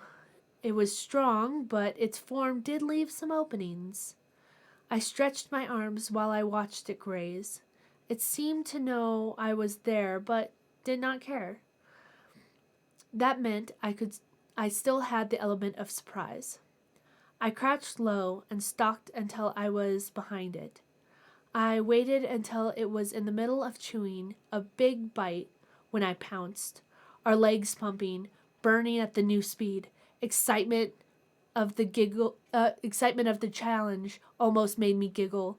It lifted its head in time to see me jump through the air at him. He gave a start, letting out a musical gasp before I latched onto its back. It was smart, raising its hind legs a bit and trying to buck me off. I dug my claws in, feeling the coarse hair clot with blood under my fingertips. In response, he fell, flopping almost immediately onto its back. I jumped off just in time to not be squashed. Just as I thought, it was big. It needed time to get itself off the ground, time that I did not give it. 2 side jumps to face the beast, 1 long lunge forward, bringing my claws down on each side of the beast's neck. It tried to snap with its large teeth, but it soon succumbed to the blood loss. I watched as its eyes lost their spark, bringing my hand down to softly pet its muzzle, thanking it for the glorious battle, comforting it as it went to the other side. Just like that, it was over. A merciful, quick death. When it was over, I stood, hands on our hips in victory. Now that I've killed it, I started, you can skin it. What? No fucking way. That was that. That was what it was like to have a voice inside your head. It was very uncomfortable. No wonder the girl was uneasy about it. It's easy. I will walk you through it. I tried to give her back control, but she refused. No, you do it. You're the one who butchered that poor animal. I don't want anything to do with this. I'm just going to stay here until there isn't blood around us. I rolled my eyes. You are such a flower, as delicate as a petal. I took my claws, starting to work on cutting the hide off by making a slice on the stomach. Are you aware that we all die? This moose would probably die by the claws of another beast. I did it a favor by making its death as quick as I was able. Plus, its body will live on as long as we take care of its hide. It is being useful in death instead of just becoming food for the earth. Or it could have had more time. What if it had a family or something? I looked at its crotch and shrugged. It was a male. Most males fuck and then leave. I would not think much on it. I could feel her shock, but I ignored it. Instead, I focused on the task in front of me. Based on what I had learned from the girl's past lives, I was able to cruelly skin the animal. I put the skin on a branch to dry while I started cutting out choice cuts of meat.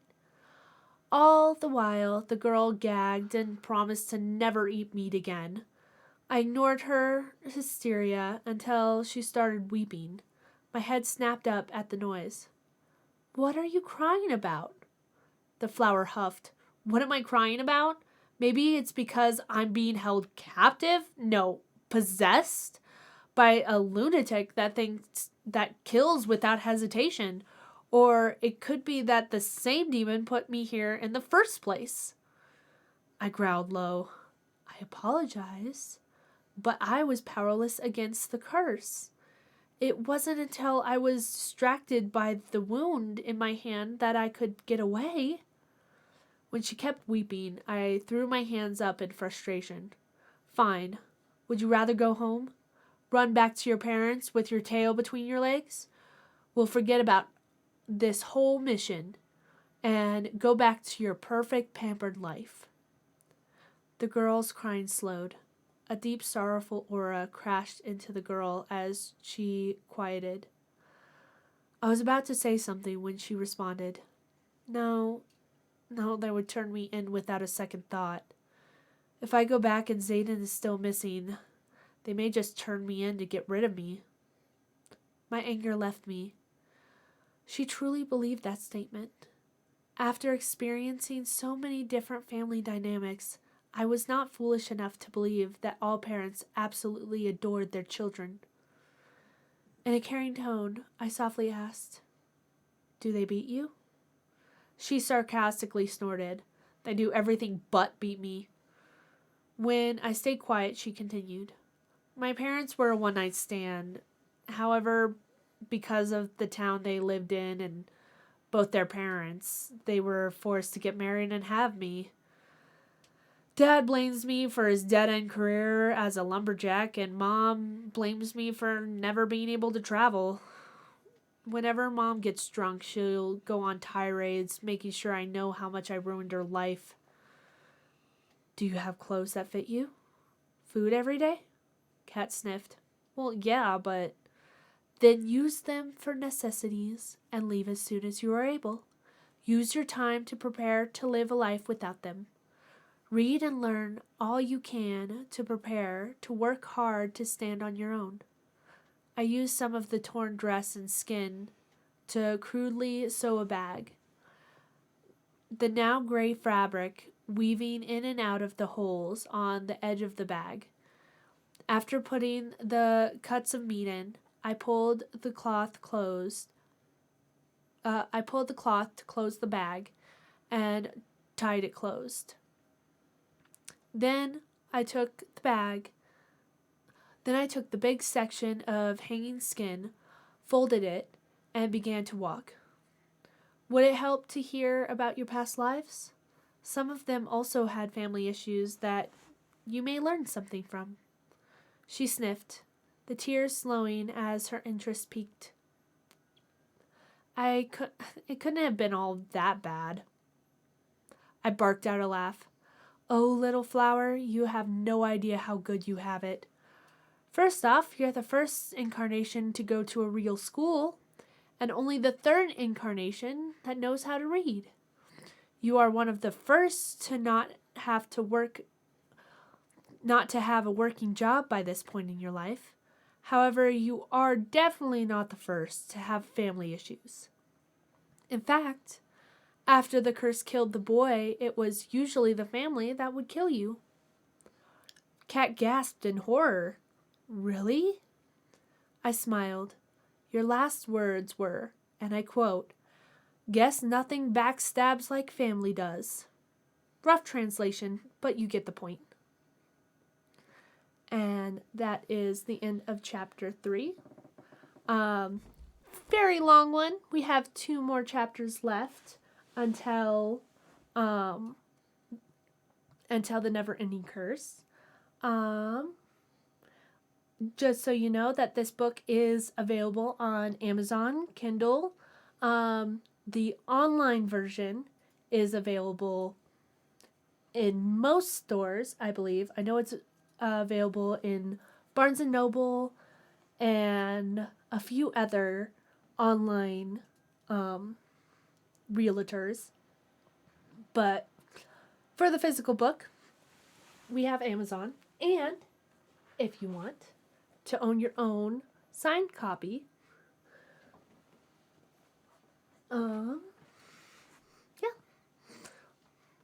actually,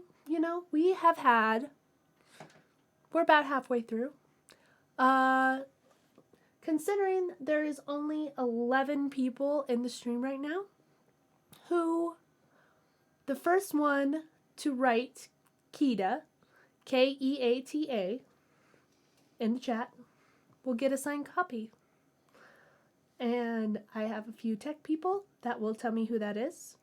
And Ghost Kitty. It's Ghost Kitty. Yeah, I'll definitely get that to you and sign it for you and write a little note in. Yeah. Cool. All right. Actually, I think we're going to take like a 2-minute break. 2-minute break, and we'll be right back. We'll start with chapter 4.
Hello, and let's get right back into it.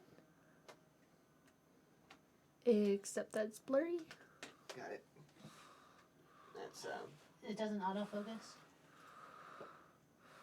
How do you focus it?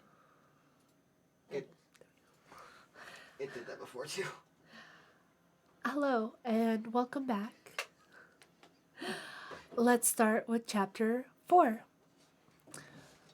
We found a stream an hour before sundown.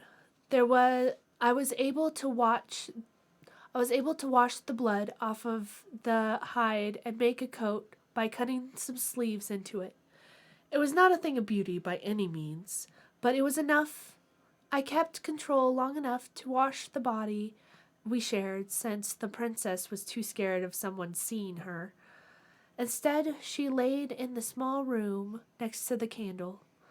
I told her of what I knew from her past lives, the good and the bad, the friends made and lost, how brave she was in her last moments. It was nice to tell stories. It made me feel like I was not just a captive, but a friend. I saw the things that she could tell no one else. Being able to share those lessons made the memories feel a bit more bearable. By the time the sun went down, Kat was asleep too. I made a small fire by rubbing 2 sticks together over some small twigs and a bit of the rippled cloth from her dress. This body wouldn't get hypothermia, but the hide needed to dry and the meat needed to cook. While I waited, I watched the embers chew away at the mismatched wood pieces. First, I marveled at how different it was from the candle that I had become used to. This flame reached for the sky, jumping and licking the air instead of pointing in our journey's direction. However, the flame of the candle waved and moved how it wanted. It was alive. It had sentience. Then my mind wandered. Why was I not in control when the curse took over? If the woman with the gun had never appeared, would I have been able to stop? Was it just a part of the goddess's plan? Where was Bridget now? What happened after the curse was lifted? Would I die? I wouldn't imagine how I would get my own physical body. Did that mean that I would stay with Kat until her death? I sighed. One of my previous lives had been attached to the bottle. It got her into trouble, and I did not understand the urge until now. I remembered how she stopped her thoughts by drinking them away. That was the same life that she was burned for being a daughter of the devil, burned at the stake with her friend when her friend turned her in. Instead, I decided to sleep. I finished cooking the meat and put the fire out, escaping from thoughts. I traded places with my host and lost myself to sleep. Time to get up, a singing voice woke me. You have a lot to learn. I groggily tried to get up. However, my bleeding wound pinned me back down. I just wanted to go back to sleep and pray this nightmare would be over. But that wasn't going to get Kat back to her old self. I might not trust the person who has kidnapped me, but I don't see anything I could do. So I will just play along until I can get out of here. I opened my eyes and saw the woman standing over me and realized something. You know my name, but what's yours? I asked. She blinked and gave me a blank face. My name's Marion. I gritted my teeth and succeeded in sitting up. Nice to officially meet you, Miss Marion. She nodded, then went to the kitchen. When she turned, I could have sworn a tear went down her face. but I decided not to ask. She was hiding something, but should I find out what it is? I guess that was the question, isn't it? She came back with a book and a bowl of pasta, setting them both on my lap. This is the basics on the type of magic that can dispel a demon. You only have to read until chapter 5, but don't overwork yourself. Thank you, I said plainly. Personally, I didn't like this, but I'll just humor her. Also, it's the only thing I could do to thank her. I can at least skim the parts that seem interesting. I opened the book to the index and looked through the chapters. I flipped to chapter 1, plainly written as basic information. I took a bite of the delectable pasta as I started reading. Only a few more days, and I hope I'll be out of here. Hopefully. I can't believe I'm wearing this. God, if Lexi knew, she would never let me down. Kat took control the next morning, carrying the bag and munching on the meat as she hiked through the woods. She was more cooperative today. She still complained, but she kept walking. As she did, she told me of the world that she grew up in, how technology and science were the main driving forces in the world, and how information transportation had drastically improved. Canada was a peaceful country that only seemed to care about a sport called hockey.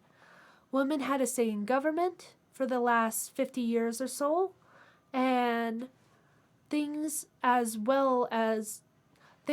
a whole seemed to be going well for her people. It made me feel better about being stuck in this time. It was getting late when we stumbled into a small town. The lights from the different houses and shops indicated that it was bigger than Kat's own town. With my hearing, I could tell that the Sunday crowd was still alive and well, sounding from the tavern, and vehicles polluted the air around the town. A sight that gave Kat hope and filled me with caution. We should wait here until everyone is asleep. Then we can go in and see if there's anything to scavenge. I called to her from my seat on the floor. The flower whimpered, "But there might be some actual food down there. Not that I don't appreciate the moose, but it's super chewy and has no flavor. Like, I would do anything for some flapjacks right now." I smiled. How do you think they would react to you? A crazed forest girl dressed in the skin of an animal. In fact, what would you do if you saw yourself? She looked down, twiddling a frayed piece of her coat. I want to say I would help, offer some money or something, but when I see somebody that dirty and homeless, I usually avoid them. I smiled wider. You are growing wiser. Unfortunately, many people will do the same. Sure, some may help, though it is more likely they will call the authorities. She sighed, sitting down on the ground. You're probably right. I looked over at the candle that sat on the floor next to me. The ember was pointing straight ahead. I could tell that we still had a ways to go, but the city was too big to go around. We could take the time, but it would be a waste of energy. Instead, we quietly watched the stars come out and the moon rise. The sound of the shops were calming down when I heard it. Grunts and laughing. The deep blows were followed by a soft cry. The cry and grunts were restrained. Must be from a man. The laughs were deep too. I stood up behind the doorway. Kat looked in the direction of the noise, but she did not move. Come on, I panicked. We have to check it out. What about the whole not getting caught thing? My temper flared. Someone is being hurt. We have the power to help. Stop dancing around and go check it out. She lifted her hands. Fine, fine, no need to snap at me. She left the bag as she got up and started running towards the voices. It wasn't too far into town, just a few blocks in. As the body continued running, the feelings became stronger. Fear, anger, and hatred. I could feel them all. I was close enough to smell it clearly. It was the smell of blood, and lots of it. In a deep alley filled with discarded junk, the girl peeked her head around the corner. It was two guys in white shirts and blue pants, standing over a man on the ground. The men had jackets with matching emblems, a skull with golden wings. At the sight of them, Kat ducked back behind the corner. Holy shit, it's the Hells Angels. So what? I barked. They're going to kill that young man. You don't understand. I could feel her panic as she tried to control her breathing. They're bad guys. I heard they are involved with drugs and human trafficking. The guy probably is a druggie who didn't pay his tab. We should get out of here before they see us. I was so enraged that I couldn't speak. She really would run when someone was dying right in front of her? A man getting beat to death, and she'd rather assume the situation and leave? I gave a growl worthy of all my anger. The burning was too much for me to control. My hand became claws, and my teeth grew into points. I stuck my claw through the doorway. When I felt like I had a hold of something, I pulled, dragging the girl's light into the darkness, into the darkened room. With a bit too much strength, I threw her on the ground. She seemed hurt, but I was too provoked to care. Instead, I looked down at her form, channeling all my disgust into her gaze, or into my gaze. Pathetic. With that, I went through the barrier and took control. When I came to, I wasted no time striding into the entrance of the alley. One of the men had slick back hair, and one had his strands sticking up in different places. They were standing over the bloody boy that had to be in his early teens. Oh, come on, don't black out just yet. We were just starting to have fun. The one with slick back hair laughed as he kicked the boy. The other said something in a language that I did not understand. Hey, what are you guys doing? I asked sternly. Both quickly turned to me, but as soon as they realized that it was just a girl, they loosened their stance. We aren't doing nothing, baby, the dirty-haired guy began. I realized their accents were different from the people at the girls' school. We were just having fun with this little stray dog that we came across. Yeah, but we're losing interest now. That he's not moving anymore. The slick back guy shrugged, then looked over at me with his bloodlust eyes. What do you say, Money? You want to come play with us? If you come quietly, I promise we'll drug you before we have our fun. You won't feel a thing. I could feel the evil in both their hearts, itching to kill. The same human filth I had seen time and time again. This is what the devil wants all of us to do. Kill, torture, and destroy. I could feel how much they were looking forward to doing whatever they wanted with me. It made me want to feel their blood under my skin. It made the lust to rid the earth of their filth boil. I felt a warm excitement. First it started in my loins and then built until my fingers itched. Then the signature pain. I couldn't help but let a giggle slip. Well, I muttered with a terrifying smile, I can't let you live and do this to someone else. I'll just have to save that boy. The men looked at each other and started laughing. speaking to each other in the foreign tongue. What were these guys doing? They were facing each other, talking about what they would do to me probably, fully oblivious to the evil that was about to devour them.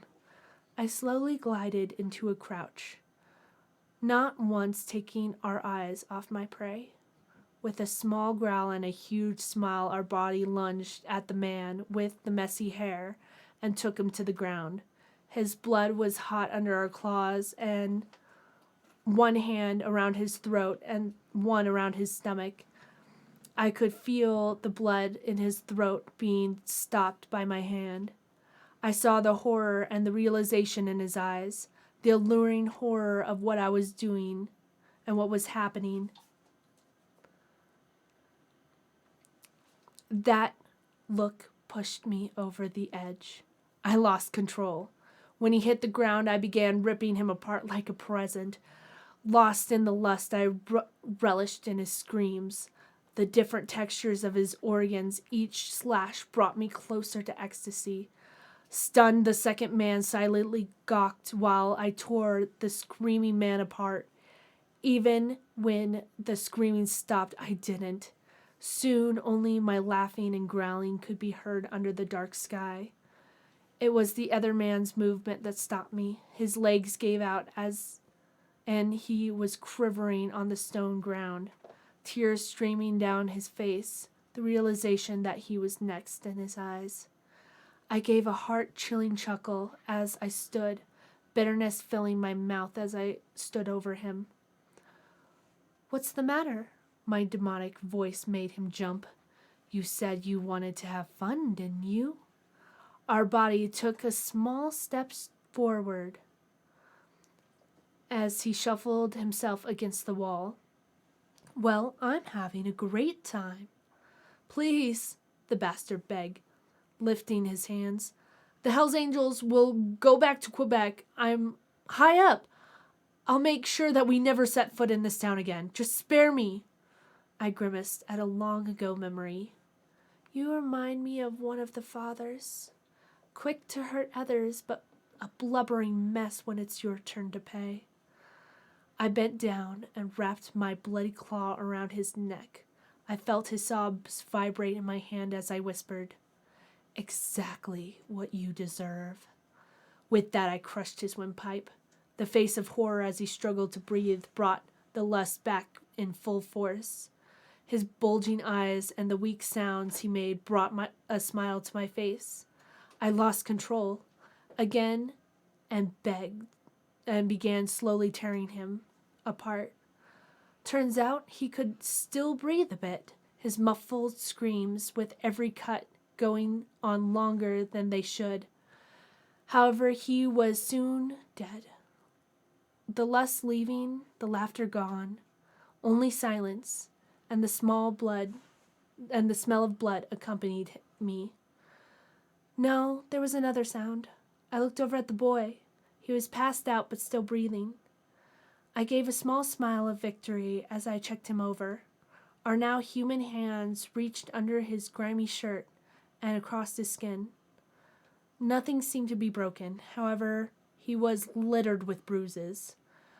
A tooth was missing and his nose was swollen but not crooked. Looked like they were more sending a message than trying to kill him. No matter, he was safe now. I braced his legs and back as I lifted him. He was skinny, even if I didn't possess the curse's strength, I probably could have lifted him. "Wait," a timid voice rang out in my head. I stopped and waited. She was shaking. She was terrified, but she still spoke. "Maybe you missed their wallets. They must have some money on them. We can get supplies." I gently put the boy back down and made my way to the bodies. Sure enough, in their pockets were folded pieces of leather that contained papers with numbers on them and a face on them. I took the 2 wallets and walked back to the boy. While bending down, I saw the blood that covered me, now sticky and cold. I couldn't help but feel what Kat really thought of me. the hopelessness, the fear. I was a monster in her eyes. Even if I saved this boy, my loss of control showed her my true colors. I bared my guilt, deciding to rest the boy over my shoulders. With an inhuman jump and the use of my claws as an anchor, I vaulted to the roof of the building. Keeping aware of my heavy steps, I jogged from roof to roof, only stopping when I found a place to rest. It was an old storage house.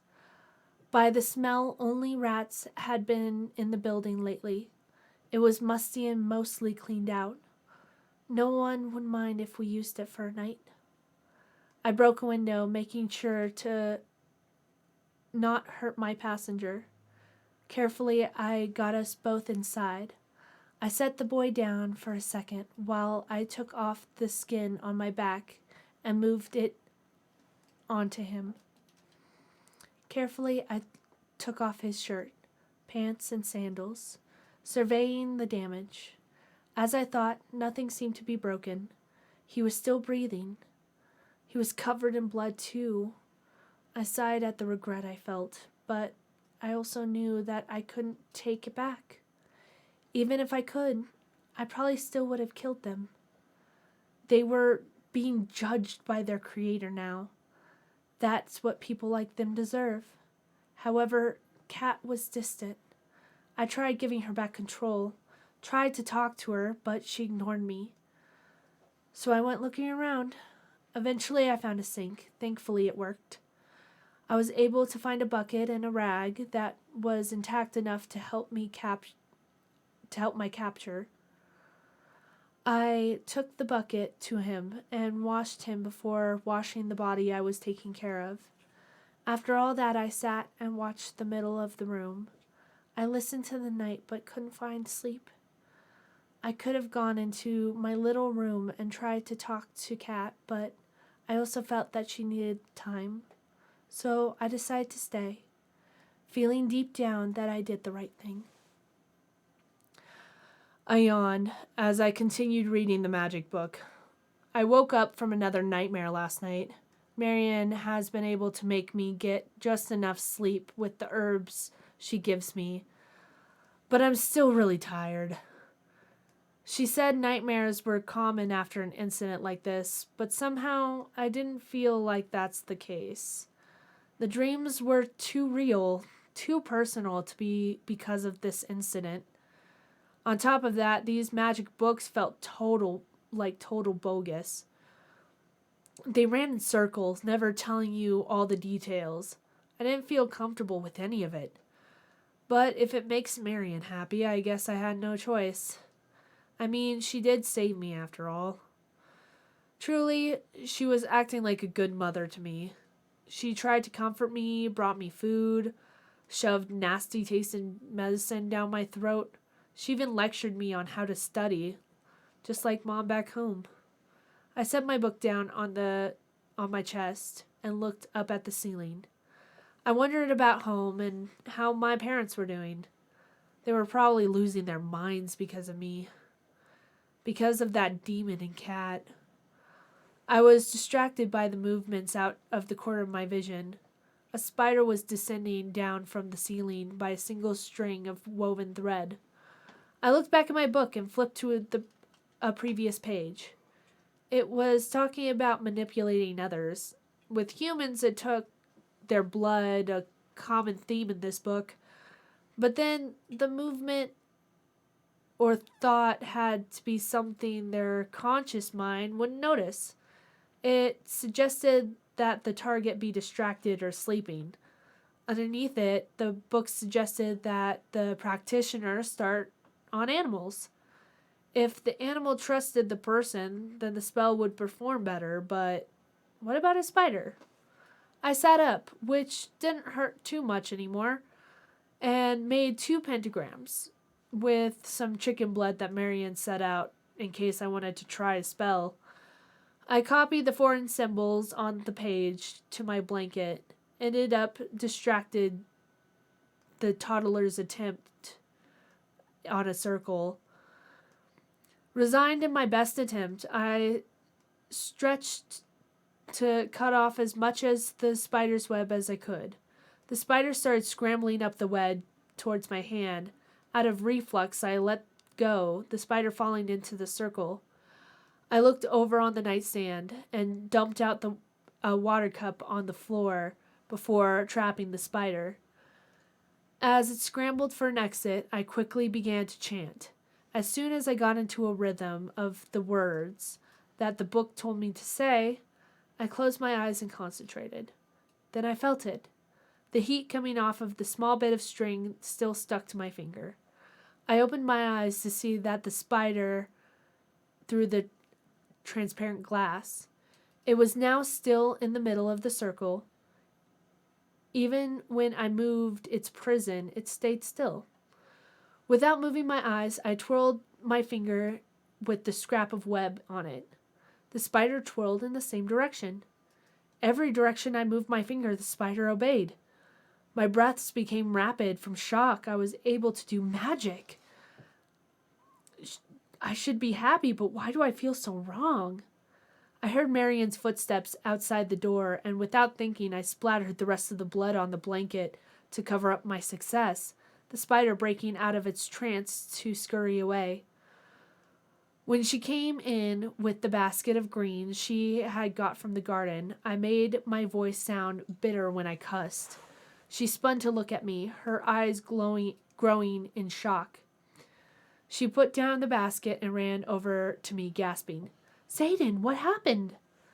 I tried to do a spell, and it didn't work. I guess I got a little angry over it. I'm sorry. My voice and hands shook as I lied to her. Why did I want to cover this up? My whole being wanted to cover this up, not to trust her with the fast progress. She folded the blanket so none of the blood would get out and sighed as she took it to the laundry basket in her room. "It's fine. It will take some time to get it." She came back in and looked me over. I was wearing new bandages, but the scab was quickly growing in. I looked at myself, and the only thing I was wearing was some gray sweatpants she had given me earlier. When I looked back at her, she was still looking at me. I asked if something was wrong. Her dazed eyes snapped out of it and turned away. "You're well enough to get out of bed," she said as she grabbed some flip-flops that were in the kitchen. "Let's take a walk." She strode over to me and helped me sit up to put my shoes on. As she helped me up and out the door, we were both silent. When we got outside, I realized we weren't anywhere I knew. It was too flat. There were no trees, no mountains, and no natural grasses. It was all dirt, like pictures of a desert sunset. I tried to think where we could be, but I had never ventured far from my hometown. Where was the closest desert? On the property, even though there were no fences, the property was outlined by lush green yard. In the back was a garden surrounded a deep, small shed. I didn't need help walking, but I didn't fight it when Marian put her arms around me and led me to the shed. "Where are we?" I asked. "My place." She avoided the question. "It's bad to stay bedridden. If you can help it, the body heals faster with a change of scenery. I figured I could show you my greenhouse." She let go of me for just a moment while she opened the door for me. I walked into the artificial mist and the smell of pure oxygen. Flowers and plants were in a strategically placed garden that had a stone path right through the middle.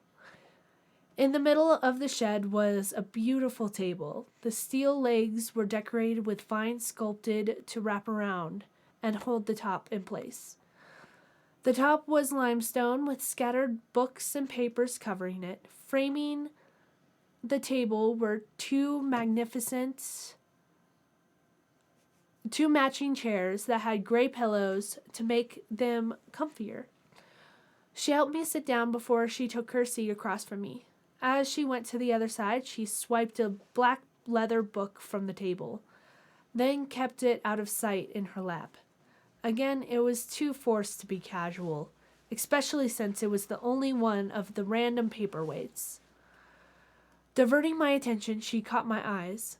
I'm sorry, Zayden. This has probably been very hard for you. Hell yeah, it has.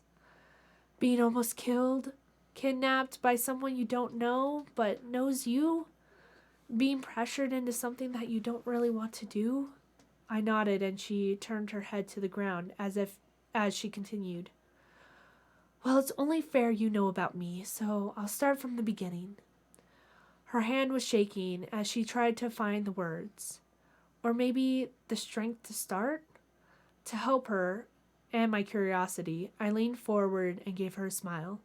For a moment, her eyes were filled with grief, but she quickly covered it by looking at the table. She took a deep breath and started. I was raised by a family that studied magic, and I had a talent for it. When I was 16, I was given to another magic family to marry their eldest son, Alistair, who was very good at magic too. He didn't want to marry me, even pleaded with his family not to marry me. But both his family and my family desperately wanted our child to lead both of our families to greatness. So much so that they threatened to sacrifice his beloved little sister to a demon if he didn't go through with it. She sighed and looked up to the ceiling. I fell in love with him. He was so passionate and he treated the whole world with care. He was handsome and had the most breathtaking eyes. She looked over at me. Her eyes were hazy as she was remembering the past. We had a son, and he was amazing at magic. The three of us traveled and researched magic. It was difficult but rewarding. She sighed. Her eyes looked towards the ground as her face became older with grief. When my son was 10, Alistair took him on a hiking trip, and Alistair was killed. My son survived but never truly devoted his time to magic again, and was killed by a demon later on. That is why I hunt demons and devote my time to magic, so I can save people like you from demons. I track down people and try and stop their rampage before they kill. She stood, but didn't look at me. Hopefully you can trust me a little bit more after learning about my past. I've been doing this for many years, and now know what it will take to accomplish what you need me to do. She spun around to look at me and held out her hand. I looked up at her beautiful smile when she asked, "Will you give me another chance?"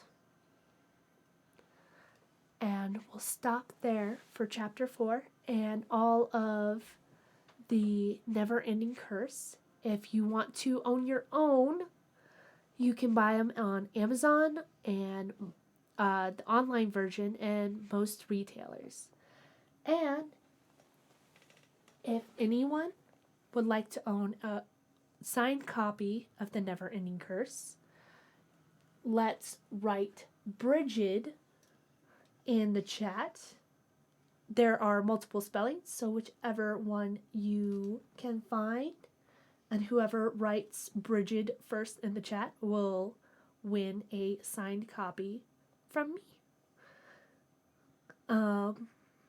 And now, the only other thing we have is I want to read a little bit of the upcoming book, The Coven of the Dead, that will be coming out in October.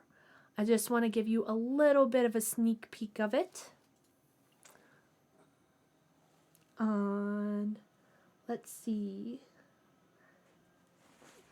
And hopefully you guys are liking it. I know that the chat is not being the nicest right now. But Nexus 1525. yay, Nexus! You get a signed copy. Woo! Yay! Thank you guys so much for coming here and supporting and being with me for these last few hours and really supporting me through this. You know, it's thank you guys for being here and helping. Yeah, no, if you want to have your own, you can buy it on Amazon and there will be more of them. We just have to figure out. Actually, I think we're going to take 5. We'll get the information from our 2 winners so far, and we'll see you back in 5. Thank you.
Hello, gods, goddesses, and energy beings.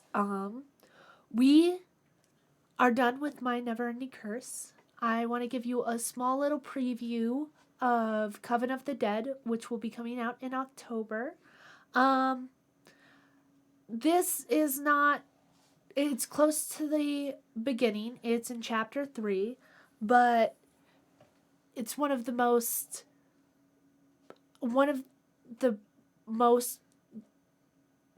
best passages that I believe I've written, and one of the scenes that I'm the most excited for everybody else. So you guys get a little sneak peek into what's coming up in the Hell's Hoard series. And then after that, we'll do one more giveaway of one more of the Never Ending Curse books signed by me. And that'll be the end of it. So, going in. Darkness, not like the one of a dream-filled rest.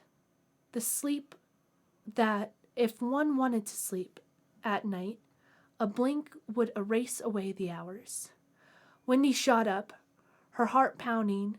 She woke with the same reaction one would if they were to hear a piercing scream. The same heavy, nauseous knot. Wendy's eyes were open, but registered nothing. Something wasn't right. Wendy sprinted out of bed, throwing the covers across the room. Something wasn't right. Her left hand reached for the doorknob and turned. Something wasn't right. The door flew open. She bolted through. "Mommy?" Wendy turned the corner. "Mommy?" There was stillness. It was as if nothing was It was as if everything was frozen in time. Even the dust in the air didn't dare move. Wendy's entire body turned to stunned stone. Wendy no longer felt the constriction in her stomach. It had exploded into sparks that coldly charged her skin. Wendy didn't see the living room. She couldn't see anything beyond the golden light. It was as if the backdrop was painted on the walls of the room. There were only 3 things that could be made out in the light. The couch touching the wall adjacent to Wendy's left side.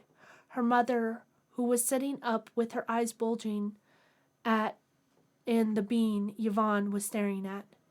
She was light. The form was female, but her body seemed to ripple and wave like water.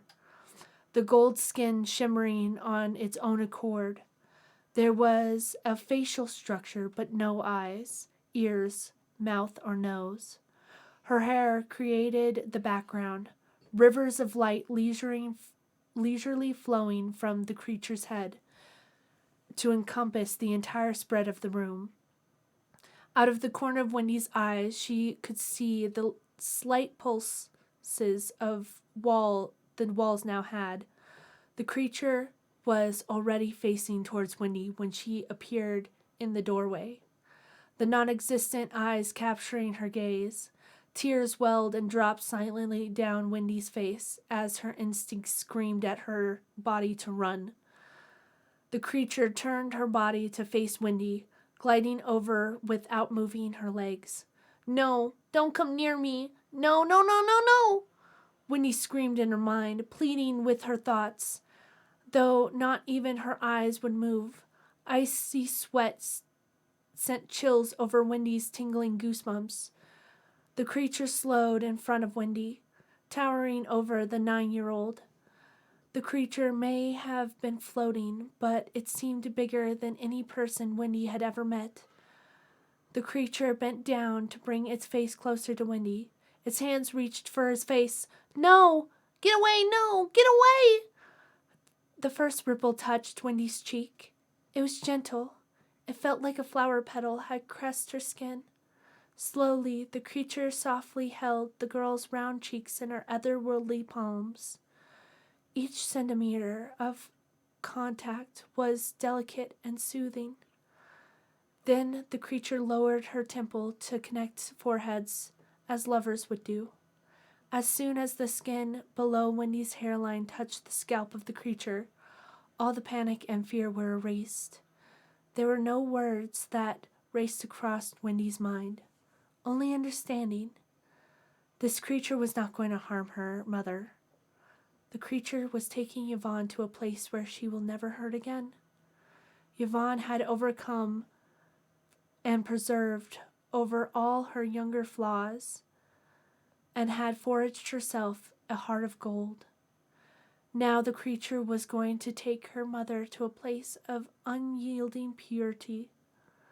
Wendy understood that she couldn't go with her mother. This was a journey only she could go on and would never return from. But it was for the best. In that moment, Wendy was filled with peace. Her mother would never hurt again. Her mother would be happy. Though she would be leaving her family behind, Wendy felt resolved that everything would be okay. The childish selfishness of losing her mother was not felt at that moment, nor the grief of losing her best friend. The only thing that was felt was relief. Relief that her mother would never have to grimace over the pain that crossed her face again. Yvonne would finally be free. The moment that the creature and Wendy shared could have taken hours, though when understanding settled in Wendy's heart and the fear dissipated, the creature's head pulled back. It lifted its chin and pressed the space above its chin over her forehead. With this imitation kiss, Wendy's body was unfrozen. Each muscle was allowed to relax. Though Wendy didn't move much, the creature gracefully straightened. Her body drifted to the side as her hand danced up to gesture towards Yvonne. Wendy's eyes turned to her, still in the exact same position, looking up at the creature who wasn't there. Though Wendy could feel her body was no longer unnaturally paralyzed, she couldn't move.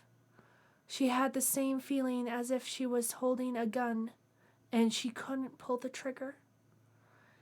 It took all of her willpower to part her dry lips and voice the sigh that had been held in her lungs, a whisper that held more emotion than 1,000 screams. "Goodbye, Mom." A single tear glistened down Yvonne's face.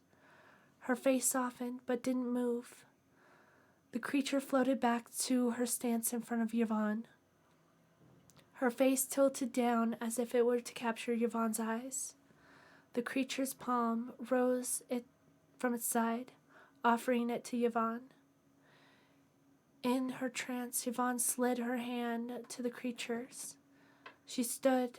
The creature rotated to lift her other hand to indicate Yvonne should move forward. Without looking back at Wendy, Yvonne took a step, and everything disappeared. Yes. And to understand that, you'll have to read the book in October, and it's going to be amazing. Just know, as My Never-Ending Curse is about 160-ish pages, Coven of the Dead is around the 250 page mark, probably a little bit more than that. So it will be a little bit more of a read, but worth every word. Now, let's put the first person to put the title of the book in the chat. Which book? The title of My Never-Ending Curse in the chat will get the last giveaway. We'll give the last prize, and whoever that might be, I will sign it and send it to you and get it to you, and it will be amazing. And hopefully you like it and keep it in your own hoard as the first in the Hell's Hoard series. Yeah. And I want to thank you, everybody who, one, stayed in the entire time and listened. I want to thank you guys so much for supporting me and being there and listening to it. I know I'm not the best reader, but hopefully you guys enjoyed it. And as soon as, honestly, if anybody wanted a signed copy of one of the last copies of the signed My Never Ending Curse, I can totally send it to you. Just let me know, because, this book will become amazing, and in a few years down the line, you'll wish you took me up on my offer. Hellfire 24 wants one of the books. So yeah, you know what? Hellfire or Hell 24. Why not? You'll get one, sure. Again, thank you all for joining me, and I hope you're excited for the next installment, and I hope to see you next time. If you, on this channel, this is not just a channel for reading books out loud. It is also a channel that I was experimenting with, seeing if it would be a dancing channel, just to get the practice and get people's feedback. So if you also want to see that, see me dance my heart out on stream, just let me know. Put it in the comments. Maybe subscribe, maybe follow, whatever you want to do. Again, thank you all for joining me, and see you next time.